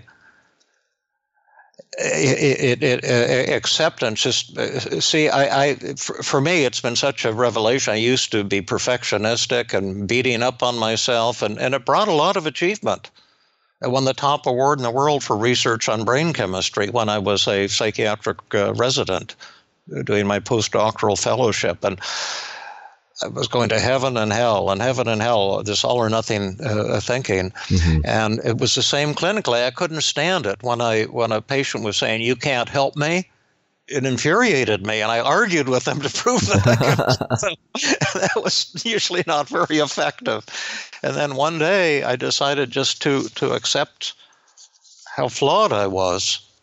And when a patient said, "You're not helping me," I was able to say, "You're right, and I feel so sad because I care about you, and I've been missing the boat, and you're probably so angry and hopeless. Tell me what that's like." And then suddenly, the heavens opened up. It's a paradox. Letting go of the inner critic is kind of scary because we think, wow, that's the secret of my success, and what would Neil be without beating up on himself constantly? But that's what I've learned from my cats too. Maybe I told you this in the earlier podcast, but this little guy Obi, who we adopted, a violent feral adult male cat, and he came almost dead to our back door because he'd been in a fight and he was wounded and he couldn't hunt anymore. And he was terrified, and we captured him, brought him to the vet, got surgery, and he kind of wanted us to adopt him, but we couldn't get within 20 feet of him. He would try to bite us and snarl, and eventually he became my best friend in the world. Mm. We had him for 8 good years until he disappeared one night and was hunting. We have a mountain lion behind our house, and I think the mountain lion got him, and I miss him every day. But he taught me that when you no longer need to be special, life becomes special, because he wasn't special and I wasn't special. But when we hung out together, it was like the heavens opened up. It's just kind of like right now. We're just hanging out, and you're flawed. And I've been telling you how flawed I have been in my connection with my son. But it doesn't get any better than this. Would your impact become greater or lesser if you stopped beating up on yourself? That's the question. So let's just do a couple more of these, and I'm going to be the negative Neil again. Could I talk to you for a minute, Neil? Yes. And I just want to remind you that you're failing.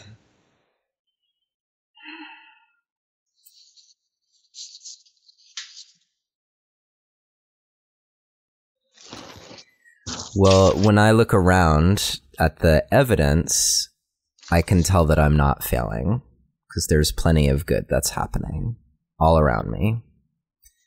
And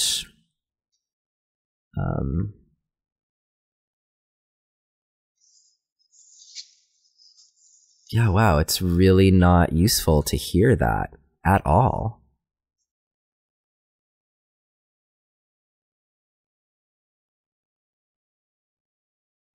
Who won, or who's winning? Well, I feel like I'm winning, and I'm also like I'm reevaluating like whether this critic is necessary or not. Yeah, right. Because I don't see how it really serves me at all to hear I'm failing. Yeah. So and can you see how mean that is? Yeah, it's super mean. And your whole life is devoted to compassion and love. Right. Is that interesting? So we're not talking about boosting your productivity.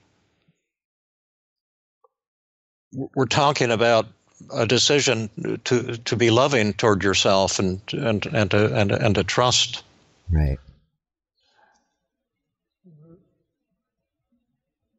Yeah, I choose to love myself, and I choose to appreciate what I'm accomplishing.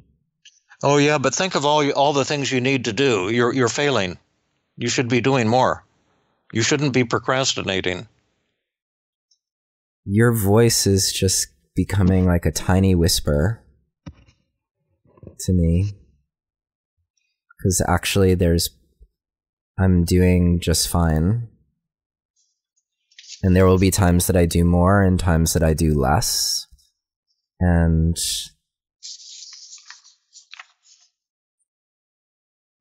your tone of voice isn't helping me at all. Who won? I won. Big or small? Big. Big or huge? That feels huge. Huge. But great. But you beat me on that last one, but I have something else to tell you. I'm not sure I want to hear you anymore, actually. Yeah, well, I just want to, well, you can deny this, but I just want you to know that your father was right. I knew that one was coming.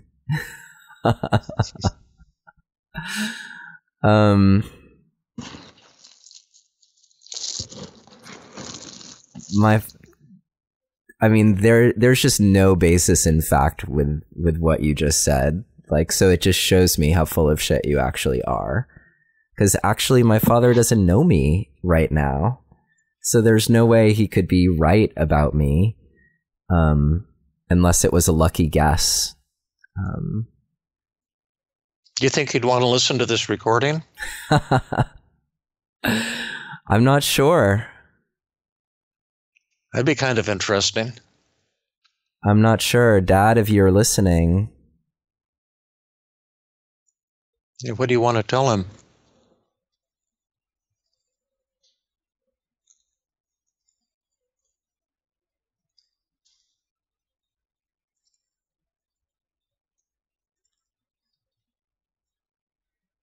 If you're listening, I love you. And the voice that I associate with you from when I was a kid or even from today, that voice isn't welcome.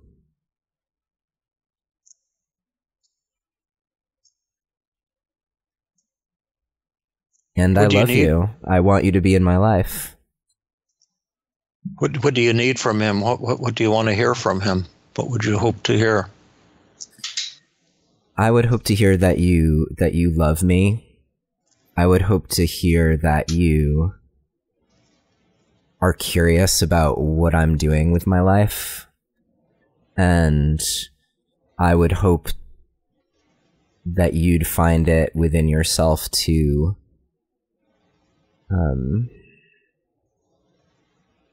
get to know the standards by which I judge my life and to appreciate me from there. Would you want him to be proud of you?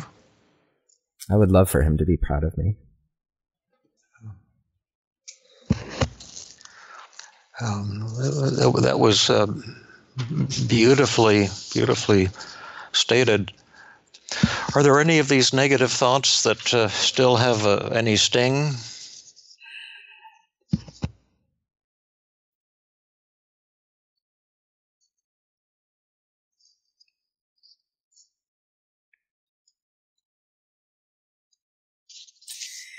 at this point, when I look at any of them,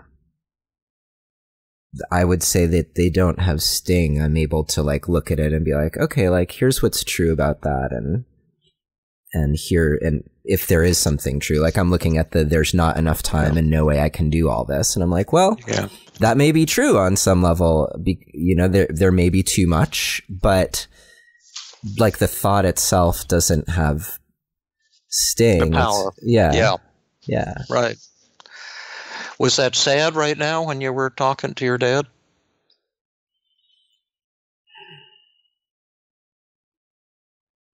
I feel sad. I feel sad because,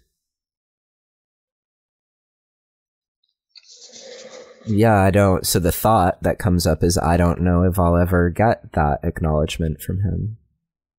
I don't know if I ever will. And if I didn't ever, that would suck. Yeah. But maybe even that's a thought. Well, we don't need to go that far, and we'll wait and see what happens. But maybe that sadness would be a healthy sadness. Yeah. Yeah, maybe that would be healthy sadness. So do you want to go through your list of emotions and see how you're feeling at this moment? Let's do that. Okay, well, let's start out with sadness and feeling. Let's think about the kind of maybe unhealthy sadness you were feeling at the beginning. Where are you on that now? Yeah, I don't feel that at all. Okay, put a 0 there. How anxious are you feeling right now? Not at all. And how let's see, ashamed and guilty are you feeling? Yeah, 0. 0. How incompetent and inadequate and defective are you feeling? None. None. How alone are you feeling? Maybe 5. 5, good, yeah. That's a good one to hang on to a little bit. How humiliated and embarrassed are you feeling? I'm not feeling that at all. How discouraged?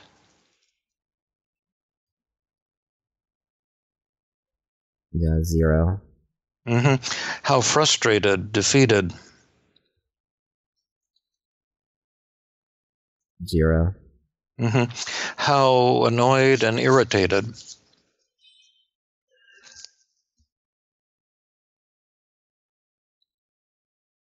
0. How overwhelmed?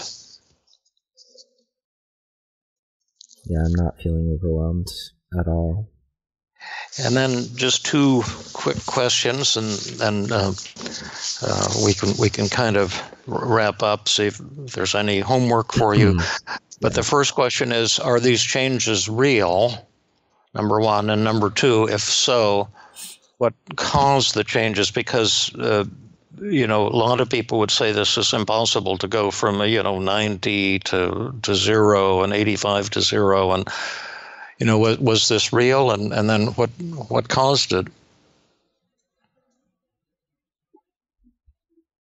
Well, what were the healing dimensions? Yeah. So is this real? This feels real to me. I know that's one of those distortions, though, that I feel it, and it must be so emotional reasoning. Yeah. Well, all those feelings, like now that those thoughts are so clearly ludicrous or erroneous, or the voice that's saying them is like such a tiny whisper, that like even putting myself back in like the situation of the end of the day, I don't feel them inflaming. Like I feel like, oh, okay, that's just like, it's just the day. I just kind of feel, well, you used the word acceptance earlier. Yeah. And Yeah, there's something about that acceptance that restores my hope. Yeah, isn't that cool? Yeah. Say, I'll be the positive Neil. You be the negative. Say, Neil, you shouldn't procrastinate so much. Neil, you shouldn't procrastinate so much. Actually, I plan to procrastinate a bit more. Okay, Neil, but how will you get things done if you're procrastinating all the time? Well, I'm not going to try to get things done all the time. That's just listening to your bullshit. I get an awful lot done, and I've decided to give myself a break, and I think I'll continue to get tremendous things done, amazing things. But right now, the thing I'm going to get done is to turn you off. Yeah. I can feel that part of me wanting to step back from the harsh criticism. Yeah. And be like, okay, let me help you collaborate. Like, let's work on this together. Yeah. I can do it without judging you. Yeah. Right. Yeah. Right. For homework, since these negative thoughts, I can guarantee they'll come back. Mm-hmm. Because they've been with you, and your whole life they'll come back from time to time. But the techniques that help you the first time will always help you. And the technique was just to recognize that this is just some meanness going on, and to tell it to bug out using fairly strong language, and to make that decision to do that. Yeah. But some practice will be helpful too. So you have your daily mood log, and we didn't write down all the positive thoughts and how much do you believe them and how much do you believe the negative thought. That would be good homework to finish your daily mood log. Mm-hmm. And let me just ask you a couple final questions here. Usually, because we're not face to face, I have people rate me on empathy. All the therapists I try and do this on helpfulness and things like that. How would you rate me on warmth and empathy and understanding in today's session? Yeah, I'd give you what's the scale, 1 to 10? Yeah, that'd be a good way to do it. I'd give you a 10. Great. Yeah. And how helpful was the session? A 10 for sure. Great. And did you have any negative thoughts or feelings or negative reactions to the session? Was there anything about it that you didn't like that turned you off? The only thing is that, there's like a little part of me when I feel like, oh, okay, I'm going through the formula that gets a little irritated or something but it wasn't enough to like keep me from, it was kind of like a begrudging annoyance. Yeah. Yeah. Was that during the positive reframing? Or during the empathy, or during the working on your negative thoughts? Yeah, I would have said that it was probably kind of I realized that I had a lot of negative thoughts. So some of it was like coming up with the good things, like the repetition of that, which was probably really important, but that was challenging. And then during the positive reframing. Yeah, the positive reframing. And then at the end, it felt risky to take a stand or to so when you were modeling that, I was like, oh shit, so there was a little bit of I'm being really called forward to take a risk. And for me, it's a risk to tell my inner critic to fuck off. Yeah. Right. And that I don't have to listen to your bullshit. Yeah. And if you tried to get me to do this the first 7 years of my career, I would have said, go to hell. I'm going to achieve this. I'm going to live up to these standards. It is a scary thing. That's kind of what makes it exciting. So that's great feedback. And then also, was there anything you particularly liked or that was helpful to you? Yeah, well, like I just said, your modeling was really helpful, and that you've been so patient and generous with your time and thoughts. That's been really helpful, and it was my pleasure. It's just yeah. You're just a wonderful person to hang out with. Thank you. You are too. I really enjoy our time together. Yeah. Thank you. You're very welcome. For everyone who listened through to all of that, thank you for listening. And we'll get the daily mood log available. We'll make sure that's available for everyone so that they can go through that. And assuming that's okay with you. Oh yeah. In fact, I can if you finish it and then send it to me, I can type it up and send you a nice looking one as a PDF or something. I actually was typing right into the PDF, so I've got it all here. Oh, awesome! Yeah, beautiful. So I'll have that up as an example for everyone listening, and the goal was for all of you who are going through whatever you're going through right now. And right now could be hopefully at some point in the future when all of the current madness is over. And maybe it's right now in the middle of all of this coronavirus stuff that you find some solace in this process. And because it was so helpful for me.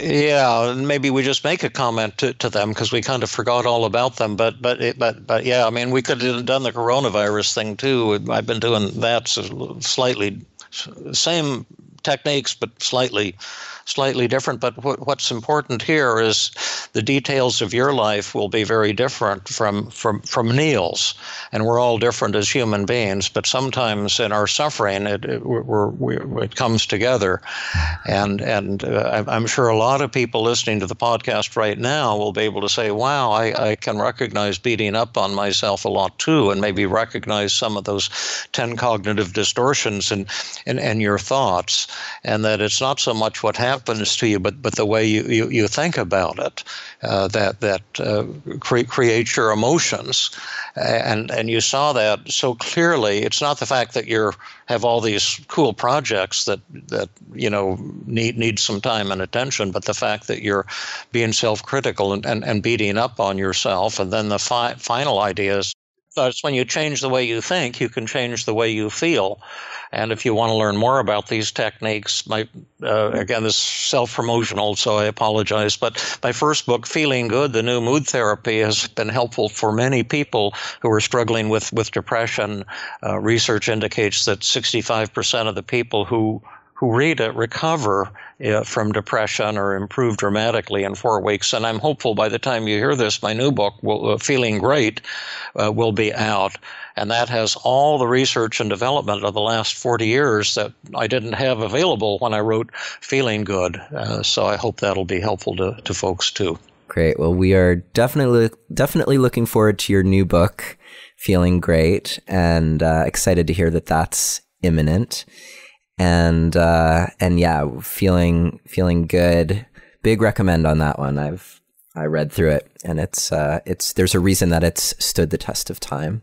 So thank you so much, David, for being with us today and being with me.